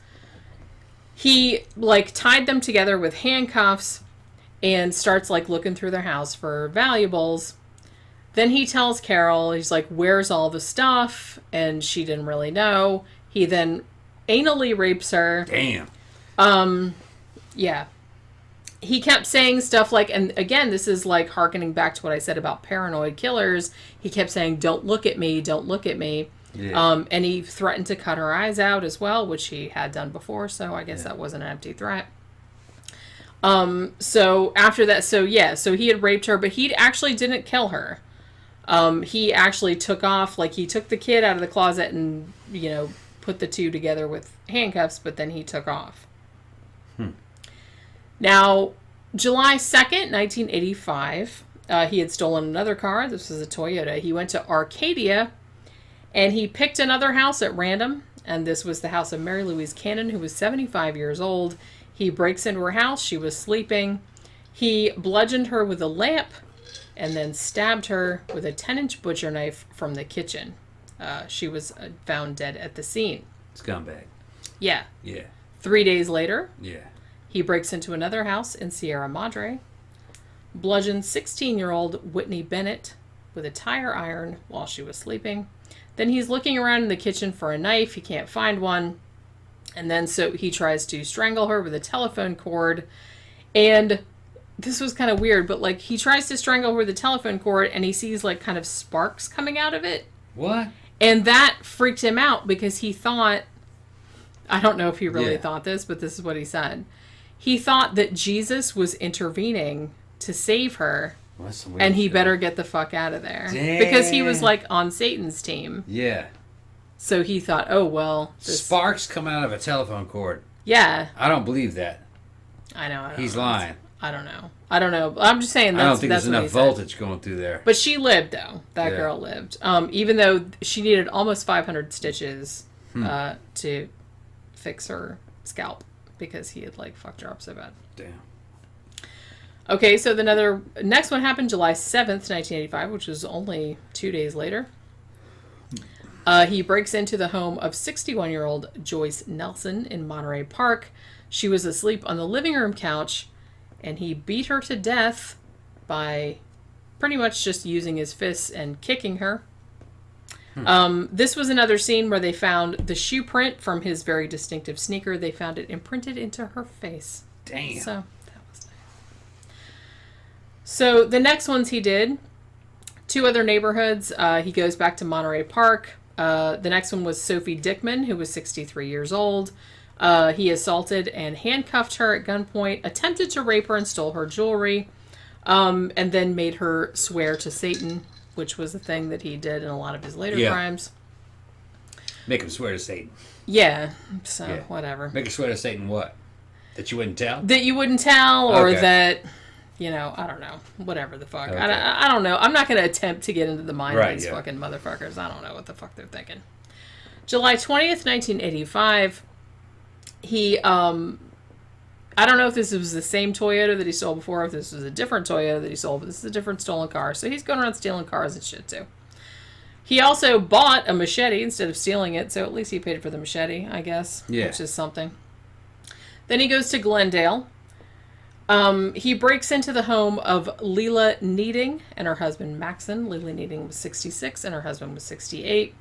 He busts into their bedroom and starts hacking at them with the machete, then shoots them in the head with his .22. Then after they were dead, he also like kind of cut up their bodies with the machete just for shits and giggles, I guess. And then goes to their house, stole all their valuable shit, and took off. Now, what? Notice something so far? What's that? He's been shooting all these people in their houses with a 22 and not a single report of gunfire. Well, not that I know of. You know why? It's pretty quiet. Yeah. Yeah, I accidentally fucking fired off a 380 in my house. I had roommates at the time. They didn't even know. When did that happen? That was back when I was in Boston. Oh. It was an accident. Whoops. I had a damn... it was a Grendel 380. Yeah. Yes. That company ended up becoming Kel-Tec. I had a full magazine in there and a fucking 380 round chamber. Put it inside the box, put it up on top of a shelf, and accidentally dropped it. When I took my hand off of it, I actually pulled it back off. It hit the ground in that box, in the carrying case. And it wasn't... that particular pistol had problems. I didn't know. But it fired off accidental discharge when it hit the ground. And it hit carpeting. Shit. Yeah, bullet well, went it's right a good over, thing nobody was in the bullet fucking... went right over the top of my fucking toe, too, and hit my fucking digital clock that was on the ground, and then embedded itself into my futon. When it hit the ground, it just went crack. And I saw a piece of plastic flying. And I said, how the hell did that crack? And I picked it up, realized it had fired. It had fired. But because it was inside that plastic box with the fucking latches shut, it acted like a suppressor. It silenced it. Yeah. So but what not you're much. saying is that a 22 isn't very loud. 22 isn't very loud. Okay, a silenced or suppressed 9mm puts out about as many decibels as an unsuppressed 22. So you have all these people fucking paranoid about silencers, all right? Silencers really aren't all that quiet. They're really not. They're about as quiet as an unsuppressed 22. Yeah. But you can hear that, you know what I mean? You know that shots are fired. But if you're in one house, you could shoot that place up, and the house next to you. And the house that they wouldn't hear. They wouldn't know. Well, no, of course not. And especially if it was the middle of the night. Yeah. Yeah. You know, and people were sleeping. It's like it wouldn't be loud enough to wake you up. You could probably fire an unsuppressed 9mm into one house, and the house next door wouldn't hear it. Yeah. It was, you know, if you were listening for it, you'd probably hear it. Yeah, but if just you're walking like around, asleep, you'd never notice it. Well, it'd be even if it woke you up, it would be one of those things where, like, if you woke up, you're like, "Wait, did I just hear something, or did I just dream that?" I don't think it would wake you up if you're in the house next door. Yeah, probably. If you were in that house, you'd hear it. Yeah. You'd go, "What was that?" But if there was a guy running, it would be too late because he'd be running to your side of the house. It's something that I've noticed that, like, a lot of these type of home invasion type killers, and I've written about a lot of them in my books and stuff. A lot of them do use 22s, and maybe that's why. Maybe for that reason. Yeah, you could probably fire off all kinds of rounds inside of one house. The adjacent houses wouldn't hear anything. They wouldn't notice anything. Like I said, if they were listening for it, they might be able to hear it. Right, but who the fuck would be listening people aren't for listening for that gunshots kind of from shit. the house next door? Nobody. Right. I hope. I'd say to say, unless you live in a really bad for neighborhood. me, on my personal experience, I'm gonna tell you that 380 and 32 also is about like 22. 380 is another one that a lot of them use. Yeah, 380 and 32 and 22 and 25. You can use that indoors, and the adjacent houses won't really notice it, and I don't think adjacent apartments would notice it. Yeah. If you were in a building, you don't really need a suppressor. Just get a fucking smaller cartridge. Well, and I feel like the shit that Ramirez was doing, like, he would break into your house in the middle of the night, like 2, 3, 4 in the morning. Wouldn't wake you up, yeah. And you'd be sleeping, and so he'd probably just, like, put the gun right up to your fucking head and just, like, pop you right in the head, and, like, no one would hear that. Yeah. I wouldn't think. Well, when you say silencer or suppressor, there's no such thing as a silencer. It's actually called a suppressor. Okay. Well, yeah, it's not silent. I've heard it. No, and you know what I mean. It's quieter, but it's not silent. There's Hollywood silence. That's what they're telling you in the movies. You know what I mean? And a full-size pistol like a 9mm is never Hollywood silent. The only thing that's going to get silent kind of like that is you take like a suppressed 22. Yeah. A suppressed 22 kind of sounds like a BB gun. Yeah. But you don't really need it. Because, you know... Yeah, it's quite... It's like, showing you that an unsuppressed 22... It makes a noise, but not enough to, like, draw attention. Right. An unsuppressed 22 is about as effective. It's not like everybody in the street would be like, hey, that was a gunshot. Yeah, it was a gunshot. No. Now, if you're dealing with rifles, yeah, but not these small pistol cartridges. Well, yeah, and I think, as far as I know, everybody that was shot in the Night Stalker crimes was shot with a 22, as far as I know. Maybe a 25 in a couple of them. Not that loud. Yeah. So, all of the stuff that he had stolen from the knitting house, he fenced it, and then he drives to Sun Valley. I don't know if this was the same day or the same night, whatever. So it's about it's 4:15 in the morning. Then he breaks into another house, and this house is Chanarong Kovanath, who I think he was either from Thailand or Taiwan. I can't remember. It was him and his wife. His wife's name was Samkid. Now, the dude, Chanarong was sleeping, so Richard Ramirez shot him in the head with a 25. Then he takes the wife and rapes and sodomizes her. They also had an 8-year-old son in the house who he tied up. And then he takes the wife after he had raped and sodomized her, and he drags her around the house looking for any money or valuables or anything like that, which he took, everything that she pointed out. He also asked her to swear to Satan that she wasn't hiding anything from him. That was one thing that, yeah. He let her live? Yeah, she lived. Like I said, he would do that. A lot of the women lived. I don't think hardly any of the men did. Right. Because he would just usually shoot them while they were sleeping and then take the wives and rape them, do whatever. So the next one happened August 6, 1985. This was in Northridge. He breaks into the house of Chris and Virginia Peterson. Virginia was 27 years old. He snuck into her bedroom. She woke up and she was frightened. He shot her in the face with a 25. He then shot her husband Chris in the forehead and started to run away, but Chris fought back against him, and he got shot 2 more times, but actually both of them survived. Yeah. So, like I said, some of these people are surviving. That's why they have such a good description of him. Yeah, 25 is notoriously kind of anemic. It was a replacement. It was John Moses Browning's replacement for 22 long rifle. Yeah. Used in small pistols, pocket pistols, because it was a center fire cartridge instead of rim fire, and it was a good smokeless cartridge. But out of a real short barrel, you know what I mean? All your 25s are pocket pistols. They're very small. And there's not enough barrel there to get that thing really singing. And it's just notorious of people surviving headshots at 25. Well, that's actually, good for 22 has a better track record than 25. But I think that's because a lot of 22s have longer barrels. I think that's what it's about. Yeah. 22s tend to be bigger than 25s on average. You might be talking about a 3 or 4 inch barrel.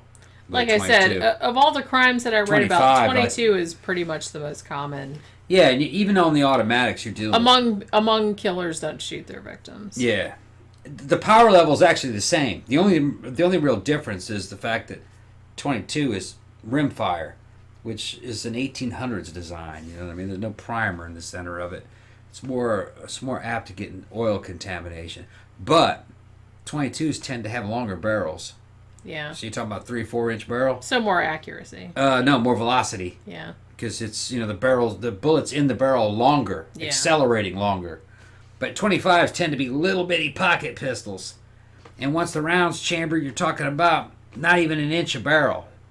So same power level, but less barrel. So it's not being accelerated it's not under the same rate of acceleration. It's not in the barrel very long. Right. So, lower velocity on average.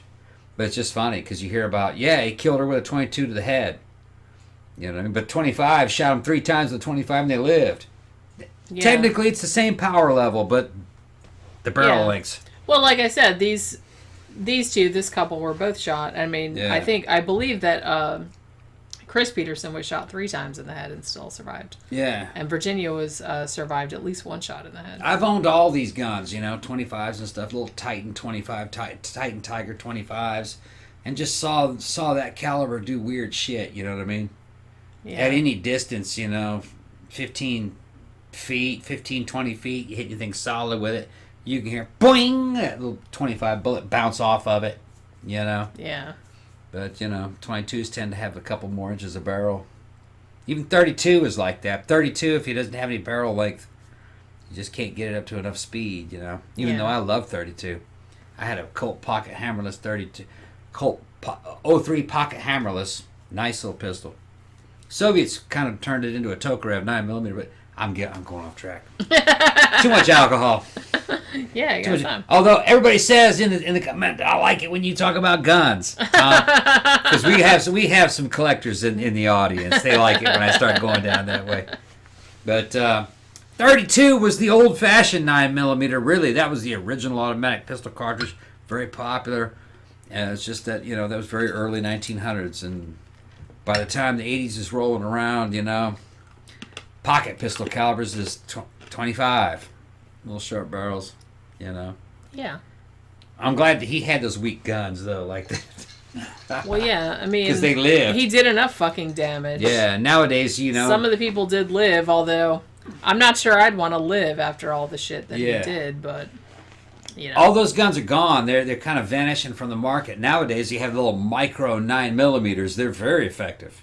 Yeah. Very effective. But then again, we don't have psychos like this running around like we used to. I would hope not. Now, even though this is a huge country, for you foreigners out there, these guys were from a certain era. They're just not around anymore. There's always psychos in every era, but I don't feel like... They're not quite doing this It's anymore. not quite the same. It's not quite the same. Yeah.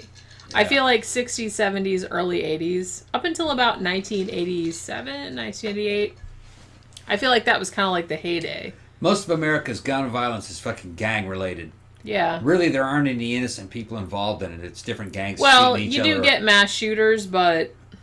That's actually a small percentage It's of a small percentage. It's like an anomaly. And they're creating those by putting those on television. Well, like I said, I always feel like it's kind of like... And I was going to mention this too, but I kind of feel like that might have been some of the problem too with Richard Ramirez, calling him the Night Stalker. It's like, don't give them cool nicknames. Please don't do that. This was the era of serial killers, the era of fucking leaded gasoline. It just it plays into their whole... Yeah. It plays into their whole fantasy scenario of I'm such a badass. It was the pre-internet era where guys like this could fucking fantasize about a world that didn't exist, and they couldn't hear about what people said about them. Yeah. You know what I mean? Fucking, they're just not like these guys just don't happen like they used to. Well, like I said, every the culture now and then has changed the culture has changed a lot. Like I said, it's for the better. I think it's yeah. because this shit doesn't. I mean, they ran into a couple of years back where the guy was chaining women up in his damn sheds and killing them. And he was one of these, but they're caught earlier. Yeah. And they don't quite get the same kind of coverage that they used to I get. do feel like they've kind of caught on to that, let's not make them celebrities. Yeah. Type of thing. You'll just create more of them.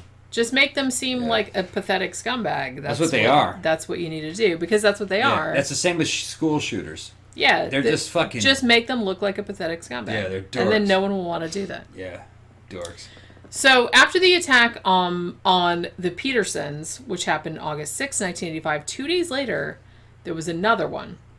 Ramirez stole a car, he drove it to Diamond Bar, and he chooses another house at random. This was the house of Sakina Abawath and her husband Elias. Sakina was 27, her husband was 31. About 2:33 a.m., he breaks into the house. He shoots the husband in the head with a .25 while he was sleeping, so he was instantly dead. Then he handcuffed Sakina and beat her up, asking her where all the money was, where the jewelry was. Then again, raped and sodomized her. And again, made her swear on Satan that she wasn't going to scream, that she was going to do what he said, blah, blah, blah. Imagine the cops are profiling the shit out of this guy. Oh, it's the guy who's making you swear to Satan. Okay, we know that one. Right, yeah. Yeah. Now, this couple also had a 3-year-old kid who walked into the room during this whole attack. And then Ramirez ties up the 3-year-old and then continues raping the mom. Yeah. So in front of the 3-year-old, I'm assuming, which that's fucked up. Yeah. But the mom and the kid both lived. After Ramirez left, she untied the son. They went to the neighbors for help, and they lived. But the husband was dead. Now, since at this stage, the media was kind of going crazy. Like, they knew that was the same dude because of, the ballistics evidence and, the shoe prints and stuff. So they knew this was probably the same dude that was perpetrating all these crimes in the greater Los Angeles area. So there was a lot of media coverage about the crimes. So Ramirez decides he's going to, lay low for a while or kind of, go for a little vacation or whatever the fuck he was going to do. Yeah, so on his stolen millions. Yeah, right. Or whatever it was. Right. Stolen hundreds his or whatever stolen hundreds, yeah. So he goes to San Francisco. Now, a few days later, I think it was August 18th, which was 10 days after his former attack. He goes into a house in San Francisco, which was the house of Peter and Barbara Pan. Peter Pan, which that was his name. It's I know. That was his name. He was 66 years old. He was sleeping. Ramirez shoots him in the head with a .25 and kills him. He then beats and rapes Barbara, who was 62 years old, and then shot her in the head and left her for dead. He also took lipstick and he drew a pentagram, and he wrote Jack the Knife on the bedroom wall. Because clearly trying to be cool and shit like that. He's the edgelord. That's what I mean. This is the very definition of she edgelord. lived? I don't know, actually. Okay, you said she? Left for dead, so I thought... Yeah, I think she did live, actually, but the husband died. Okay. So, all right. Now, at this stage, because this crime had happened in San Francisco, and like I said, in the 70s and 80s, and I think the reason why a lot of serial killers from this era were not caught quicker was because there wasn't a lot of cooperation between different police departments in different cities, and we didn't have the internet, and they weren't really they were kind of hey, this is our case, hey, this is our case, and there was always they didn't cooperate. There was a lot of bitchery going on. Yeah. So I think that really impeded the kind of the investigation. Now, the mayor of San Francisco at the time kind of she did a press conference, and she told the press that the murderer wore these particular type of shoes, these Avia sneakers and stuff, and the police were freaking out because they're hey, don't tell him that. Yeah. Don't tell him that, because now he's probably shoes. Watching it, and and that's exactly what happened. Right. Because Richard Ramirez had been watching the news, and he saw that, oh, they know what kind of shoes I have on, so he took those sneakers and he threw them off the Golden Gate Bridge, and he also threw off the gun that he'd been using. So there was that whole thing. Because they were very distinctive. Like I said, these sneakers, they found out later, this was the only pair that had been sold in the Los Angeles area because they were size 11.5. He had big giant feet. Yeah. So, so they would have, they would have identified him, right? Yeah. So the next crime, after that happened, the next crime occurred August 24th, 1985. So he goes to Mission Viejo, which is 76 miles south of Los Angeles. I used to go there. Yeah, he's stolen another car. Yeah? Yeah, my mother actually used to ride horses out in Mission, train horses out in Mission Viejo. There's a lot of cool barns out there and ranches. It's a pretty drive. Yeah. Yeah. Listen to the old 70s music in the car when I was going down there with my Shogun Warriors with me. Aw. You had your big old robots in the car. So, yeah, one of those are up there. Listening to some 70s soft rock or some shit. Hell yeah. Oh, hell yeah. I can imagine it right now. Yeah, it's all kinds of cool shit. Yeah, so he drives down there. He picks a house at random again. This is the house of James Romero Jr. Now, this family had just come back from a vacation. Now, it so happened that James Romero's son, who was 13 years old, James Romero III, he heard Richard Ramirez walking around outside the house because he was still awake. So he's like, oh, there must be a burglar outside. So he goes to wake his parents up. So Richard Ramirez is like, well, I'm going to get the fuck out of here. But this 13-year-old kid, who's a fucking hero, he's like, that sounds like a fucking prowler. So he runs and he sees the car, which was so he takes down, it's like an orange Toyota, and he takes down, I don't think he got the whole plate, but I think he just got like the first 3 numbers or the second 3 numbers, but he got like a partial plate. So like I said, this 13-year-old kid, he's a fucking hero. So he not only like chased the guy away because he woke up, but he also like got some information about it. So after this happened, Ramirez was obviously kind of pissed off because that had been like, that whole mission was aborted. So he goes and breaks into another house. This happened to be the house of Bill Carnes, who was 30 years old, and his fiancée, Inez Erickson, who was 29. He breaks in through the back door, goes into the bedroom, and he wakes Bill up by cocking his handgun. He shoots Bill 3 times in the head. And then he tells Inez, who is still alive and her fucking fiancé is dead right beside her, he says, "I'm the Night Stalker. Swear your love to Satan, blah de blah." He beats her up, just with his hand, say it. And he ties her up with neckties that he's taken out of the closet. He takes all the shit out of their house, jewelry, money, whatever. Then he takes Inez to another room. He drags her in another bedroom, rapes and sodomizes her. And then he's like, "Okay, well, do you have any more money in the house? Do you have any more jewelry in the house?" She said, "No, we'll swear to Satan that there's not any more in there." She's like, "Okay, fine." Now, she actually did live, and I think actually her fiancé ended up living too, even though he got shot twice in the head and they didn't think he was going to make it, but he actually did end up living. Now, Inez was actually able to give a really good description, although it's weird because I've seen... looks exactly like Lou Reed, which I thought was very weird. Richard Ramirez doesn't look much like Lou Reed, but I could see what they were going for. Right. But as soon as I saw the sketch, I was like, that looks just like Lou Reed. I mean, I've heard Lou Reed was like an epic douche. I've heard that. Like, I love Lou Reed's music, but as a person, I've heard that he wasn't so cool. But the sketch really did look like it was like Lou Reed is running around Los Angeles like murdering people. Damn. But yeah. So she actually gave them a description, and I think that's where that iconic kind of composite sketch came from. And they actually got, a cast of the footprint and shit like that. So at this stage, they were actually able to get a single fingerprint off the rearview mirror of the car that he had stolen. Normally he wore gloves, so they didn't have fingerprints, or he would wipe the cars clean. He was usually like, he wasn't, I mean, he was stupid, but he wasn't that stupid. Right. Like, he did know to, like, wear gloves. Wear gloves and wipe down the cars and stuff. But apparently he missed this one, because what I've heard, it was super hot that night, and he took off his gloves, and he didn't realize, and he adjusted the mirror without putting his gloves back on. So they did actually get a single fingerprint from a rearview mirror of the car that he had stolen. Now, this print was later used to identify him as Richard Ramirez, because he had a prior record.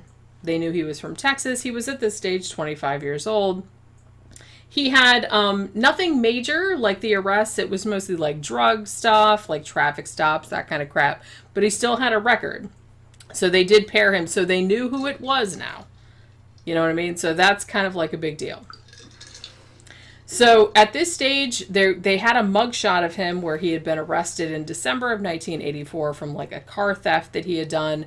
So they released it to the press, and they had a whole press conference and everything like that. And the cops said, "We know who you are now, and we're coming after your stupid ass." Now, it's weird because, like I said, Ramirez, keep in mind that, like, this whole murder spree, I mean, it only happened over a period of, like, 6 months. This wasn't, like, a super long time. Like I said, it wasn't a original Night Stalker situation. It was, like, years and years, but it was a pretty brief time period. So Ramirez is still thinking that they don't know who he is. Now, on August 30th of 1985, he actually got on a Greyhound bus, and he was going to Tucson, Arizona to visit his brother. Now, at this stage, he was not aware that the police had twigged to who he was and had put his stupid ass face all over every fucking piece of media ever. So he goes to Tucson, and I guess his brother isn't home, or he's like on vacation or whatever. So Richard Ramirez hops on a bus to come back to Los Angeles. Now, the cops had staked out the bus stations I mean, among other places, because they figured he was trying to leave town or whatever. They staked out the bus stations thinking that he was going to be leaving Los Angeles, but then they actually, like, caught him when he was coming back to Los Angeles from Tucson, because he's, like, walking in the bus station not knowing that his fucking picture is all over every fucking newspaper in the news and everything.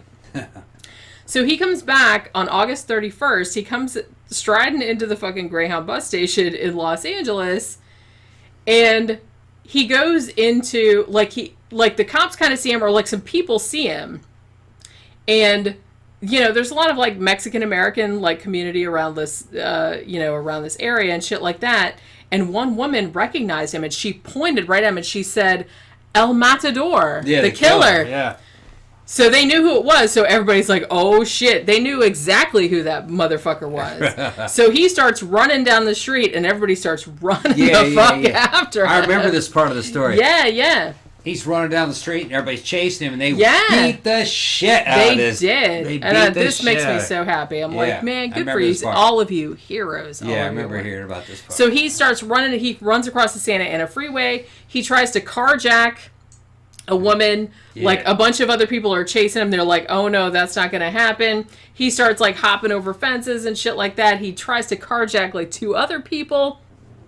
And then like a bunch of people, like he tries to carjack this woman. I think his husband or her husband like comes at a thing with a fucking iron bar and like starts fucking hitting him in the head with it. And he runs off. And eventually like this whole like fucking mob of people just like descend on him and start beating the fucking shit out of him.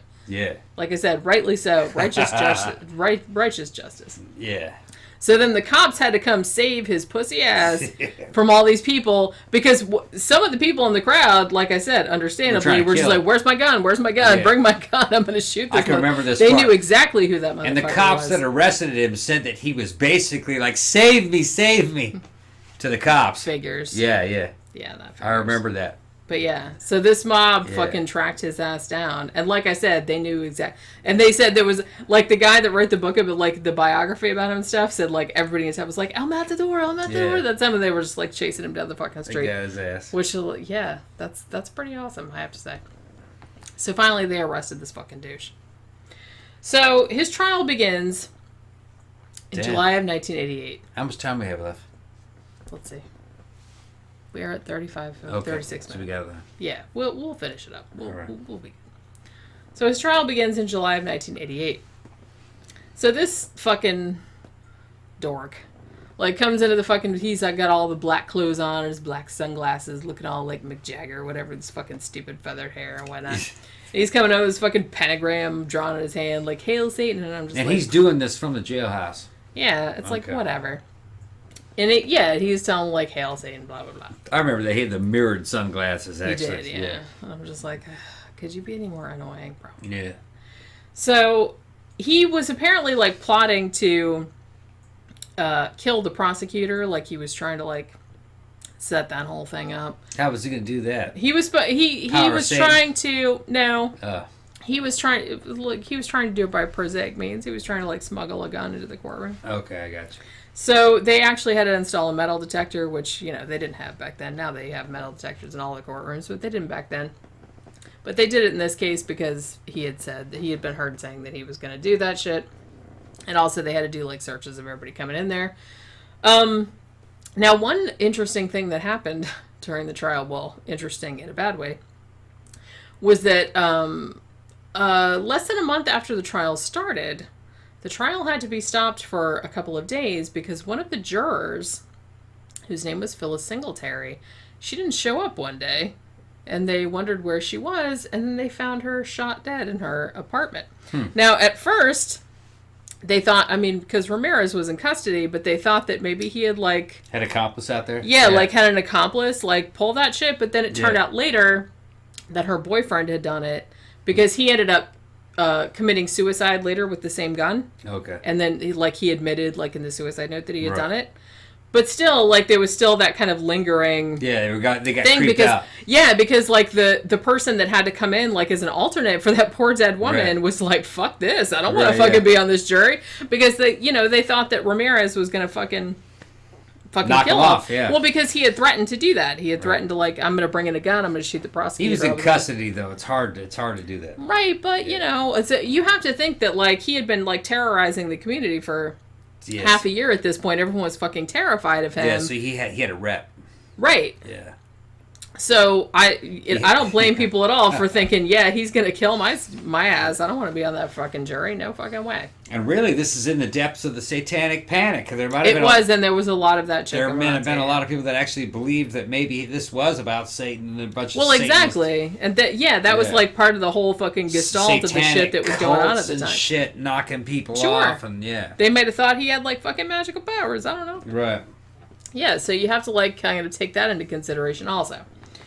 So yeah, as you know, as much as he tried to be all slick and everything, and like he would do shit like, you know, when there would be like witnesses up on the stand and they'd be like crying and stuff like you do because it's like, you know, their fucking relatives got murdered in the most horrible fashion, and he'd be over there being all like flipping through like crime scene photos like, oh look at that, how funny and blah blah blah.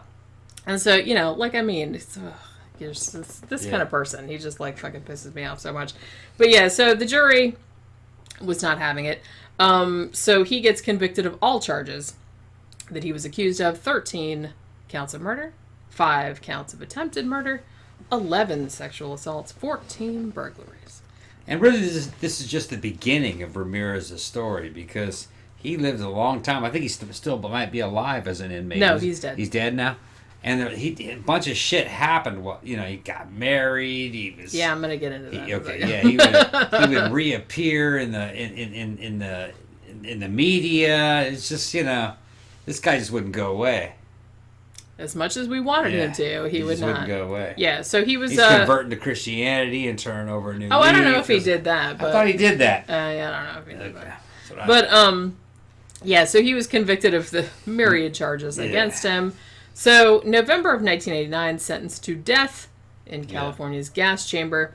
Now, after they were taking him out, and there's a very famous video, if you want to look at it on YouTube, it's all over the place. They're leading him out to the little van or whatever, and he says, "Big deal. Death always went with the territory. See you in Disneyland." Yeah. That's his very famous quote that he said after they sentenced him to death. Now, he went to San Quentin on death row. He said that he wasn't afraid of dying because he believed that he would have an honored place in Satan's kingdom, along with Jack the Ripper and Ted Bundy and all those sterling examples of humanity. So, you know. Now, according to one source I read, the trial cost the state of California $1.8 million, which in 2018 dollars is $3.64 million, which at the time was the most expensive trial ever undertaken until the O.J. Simpson trial. Now, famously, as you said, he got married in prison. Now, this is another thing that I do not fucking understand, okay? It's like, I'm fascinated with true crime and all this kind of crap, but this kind of chick here, I don't get this. She was a serial killer groupie. So, he had a bunch of them. Yeah. And that was, like, creepy. Like, he shows up in court, like, with all his fucking, like, black, like, look how Mick Jagger and I'm so badass and whatnot. And he had, like, a lot of chicks, like, fell for that. They must have, like, super low self-esteem or really bad daddy issues. He evidently got whole garbage bag full of fan mail. They said he got all kind of, like, fan mail and shit. Yeah. Oh, he's so charismatic and stuff, even though, I don't know, whatever. Yeah. So... It was pre-internet. I guess. Did people have nothing better to do? Like, these they had nothing better to do. These women have mental problems, I'm just saying. This is like, I'm not saying it's as bad as a serial killer, but... Yeah. They're fucked up, too. That's pretty fucked up. Oh, I can fix him. That's what they're thinking. That's exactly what it is. Yeah. I think that's exactly what it is. Well, because it's, he'll kill everybody or do it, but he'll be nice to me. I'll be the only person. I'm special. Right. Yeah, that's exactly what it is. It's more a narcissism thing. Like, they want to feel, like, special. Like, the bad boy, you're the only one that they're nice to. I kind of feel like that might be where that's coming from. So, yeah, he had all these fans and stuff like that. But in 1985, this one woman named Doreen Loy, she was 25 years old at the time, and she started writing to him. Now, she wasn't, she had a job and shit. She wasn't, like, a complete loser. She was, like, a pretty decent-looking woman. Like, I saw her in a documentary, and she looked kind of like me, but, you know, she probably looked good when she was 25. You know, she didn't age all that well, but, you know, she probably looked good when she was younger. She looked like she had looked good when she was a kid. But, so she starts writing him a bunch of letters. She was like a magazine editor, I believe. So she like thought he was just the sexiest shit alive, and he was like so charismatic Bad and teeth stuff. and all. Yeah, like his Bad teeth were and so all. fucking gross. Breath and everything. Yeah, I guess. Yeah. And thought that he was being treated unfairly, which They're so mean to him. okay, right? So mean to Richard. What the fuck? Yeah. So she kept writing to him and visiting him and stuff like that. In 1988, he proposed to her, Yeah. and in 1996, they got married in the prison. Now, she said for many years that when he got executed, because he was on death row, remember, that she was going to commit suicide too, because that's how devoted she was, man. So they could go to hell together. I suppose so. Yeah. But that's not how that shit worked out. No. It turned out that even though that was kind of a big deal at the time, and like this isn't super well known, I had to like kind of dig down a little bit. But apparently what ended up happening was that she started like, after she found out certain things about him, which I'll get into in a minute, but she started like kind of being like, yeah, no, and she started kind of like backing away like a normal person would. And they eventually split up. So they were not still married like when he died. It took her a while to realize that he wasn't a good man. That's like, some weird duh. ass shit. Yeah. Duh. That's some weird ass. He's a serial killer. That's like the biggest red flag It's of like a all red flag, flag. I would think, That's a yeah. red flag like the size of fucking... He's you know not what I the mean? man I thought he was. Some speculation is that Yeah. when they, like in 2009, when DNA determined that he had killed that 9-year-old girl, and that was his earliest crime, because that like, changed everything. because like I said, Yeah, well, a that 9-year-old, changed- that's different. that Like he can changes just everything. like kill a bunch of random adults, and Yeah. that's fine. Yeah, and all those other rapes, that's But, all oh, cool. a little this kid, 9-year-old, yeah, fuck that. That really changes shit. That was like the line in the sand, Yeah, I I guess guess. so. I don't know. That's what this... I don't know. I don't know if that's why. Those 13 other people, yeah, fuck that. That's all Yeah, right. fuck them. They were grown-ups. Yeah. Well, one of them was 16. But, you Yeah. know, whatever. She's Yeah. almost a grown-up. It's like, what the fuck? What the fuck? I don't know if that's why, but that was some of the speculation that that's kind of when she started being like, ooh, backing away slowly. Yeah. It was also about this time that he was diagnosed with hepatitis C. Oh, And people yeah. were like, maybe she was afraid that she would contract it. Yeah. So But they there were getting might have... conjugal visits? I suppose. You know, why would he get it? Because you're death row. They don't get conjugal visits. She do wanted they? to smell that damn breath. God. Those little Maybe she was jack-o'-lantern teeth. Gross. Yeah. What the fuck is the matter with you, I woman? don't know. Fucking But yeah, so bitches be crazy. I guess. Yeah. Well, some of them are for Bitches sure. be- This one was. But yeah, it's like so they don't know why, but she did eventually start like distancing herself, and she did actually eventually split with him. She didn't kill herself when he died or nothing like that. Yeah, so he obviously, you're on death row, you try to do a bunch of appeals and stuff like that. Every single one of Yeah. them failed, you know, as they would, Yeah. because he didn't deny doing anything. He didn't have any remorse for it. He's like, yeah, I did that shit, whatever. It was super Yeah. cool. So, you know, no one is ever going to feel sorry for your stupid ass in that fucking case. Now, contrary to popular belief, Richard Ramirez was, even though he was on death row, he was not executed. He actually died of a disease. He died of complications from hepatitis C in 2013. He was 53 years old. So it had to do with hepatitis C and all the drug use and shit Yeah. like that. So it caught up with his stupid ass. Yeah, I thought they changed his sentence. Didn't he get... No, they did not. Oh, so he was He on died death on row, death. but he died of He was something on else. death row for 23 years. Okay.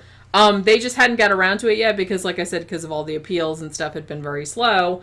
But he actually ended up dying of complications from hepatitis C before they could do the death penalty. So he was So not in a executed. way- He died of natural causes. In I a guess. way, escaped justice. In a way. He did, yeah. In a way. I well, mean- he was on death row. I mean, he was on death row, and hopefully, I don't know how painful or, you know, how much suffering is engendered by hepatitis C, but hopefully it's a lot I don't think it's much. in this case. He just gets sick, I think. But yeah, that's what he died of. Yeah. I mean, he was 53 years old, so He still didn't live that long. no. Right. Well, and rightly so. Right. So, yeah. Okay. That's, chronic liver failure, I think, was the cause of death that they put on his Fuck that dude. death certificate. Yeah, pretty much. And like I said, I don't really know what happened to his quote-unquote ex-wife. She kind of, like, dropped off the face of the earth after Yeah. she was just kind of like, oh, he's a serial killer that actually, like, raped and killed, like, Yeah. little kids and shit. How much I bet they did some weird ass Surprise! shit? How much I bet they did some weird ass shit? Like, look, he's getting liver failure from his hepatitis. Let's execute him now. And they're like, no, he's not healthy enough. for the execution. That's probably the reason. Yeah, that's probably exactly. They're like, he's not well, he's healthy gonna enough. die anyway. He's not healthy enough. Let's not waste the execution. electricity. Yeah, he's not healthy enough for the execution. Or I guess it's gas chamber. Let's not waste the gas. Yeah. That's probably exactly what they thought. He'll just die of natural causes in a little while. Just put him in his fucking cell and let him fucking. Incidentally, and I didn't know this, but you know the whole situation where serial killers and shit like that will get all these like fucking groupies and stuff. There's a word for that. It's called hybrostophilia. Really? Hybrostophilia? Am I pronouncing that right? What's that mean? But yeah, that's like an actual thing where it's like these women. Groupie killers or yeah, they're like groupies? Sexually aroused by Killers. criminals or like Yeah. serial killers and like will write them letters and want to marry them and stuff. Yeah. What the fuck is wrong with you chicks? I don't know. You're making the whole gender look bad. Come on, you need to represent. Those criminals are loving it though. Well, yeah, because they're getting something out of it. They don't give a shit about There's those women. someone for everyone, Jenny. That's not always a good thing. In this case, it Someone for really everyone. wasn't. Yeah. It's just, like I said, I'm sure this woman had other problems, so I don't want to shit on her too much. But fucking hell, man. It's like, he kills all these people. Like, he breaks into people's houses, shoots dudes in the head. Yeah, rapes women. Then rapes and sometimes kills them as well. Right, like, ties up little kids and beats them up and shit like that. And that was all fine. But then you find out either A, that he raped and killed a 9-year-old girl, or B, that he had, hepatitis C, or C, both of the above. And then that was like the breaking point. Yeah. It took that. She's crazy. Holy crap. Crazy. We need to talk, girl. Yeah, you got some problems. All right, shut it down, Jenny. All right, so We're done. We're done talking about We're this done. fucking dirtbag. I don't want to give him any more fucking publicity or whatever, but it's a fascinating case, All right, so hopefully you guys have enjoyed this fucking. Hopefully you guys haven't got my germs over the internet because I'm just my throat is so She's sore sick. right now. Yeah, I'll be all right though. Mm-hmm. Alcohol's helping. Yeah, I can tell. She's about loaded. Well, it's empty. That one was strong. Yeah. Yeah. I feel a little bit better, but my throat's starting to get sore just because I'm talking It's a lot. like cough medicine. Yeah. Yeah. Well, what do you think's in cough Vodka. medicine? Yeah. It's about the same thing. Yeah. That's why I figure it's cheaper and more fun. All right, so hopefully you guys enjoyed this latest show about Richard Ramirez, a.k.a. the Night Stalker, a.k.a. the fucking douchebag, worst fucking satanic douchebag of the world. So, who somehow got somebody to marry him. I don't know how that happened. But yeah, so...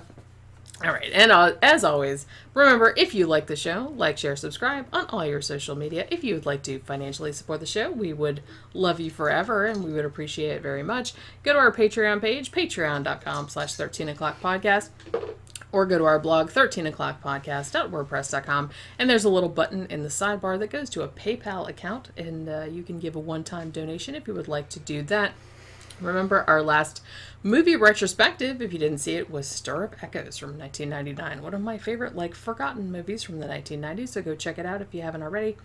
Remember, our regular shows come out every Tuesday, and our movie retrospectives every Friday. 13 o'clock matinee, 3 new movies in the theater. That comes out every Sunday. If you're a patron on Patreon, you get to see all of the videos a day before everyone else. So, you get to be special and shit. So, you might be into that. I don't know. And that will do it for episode 149.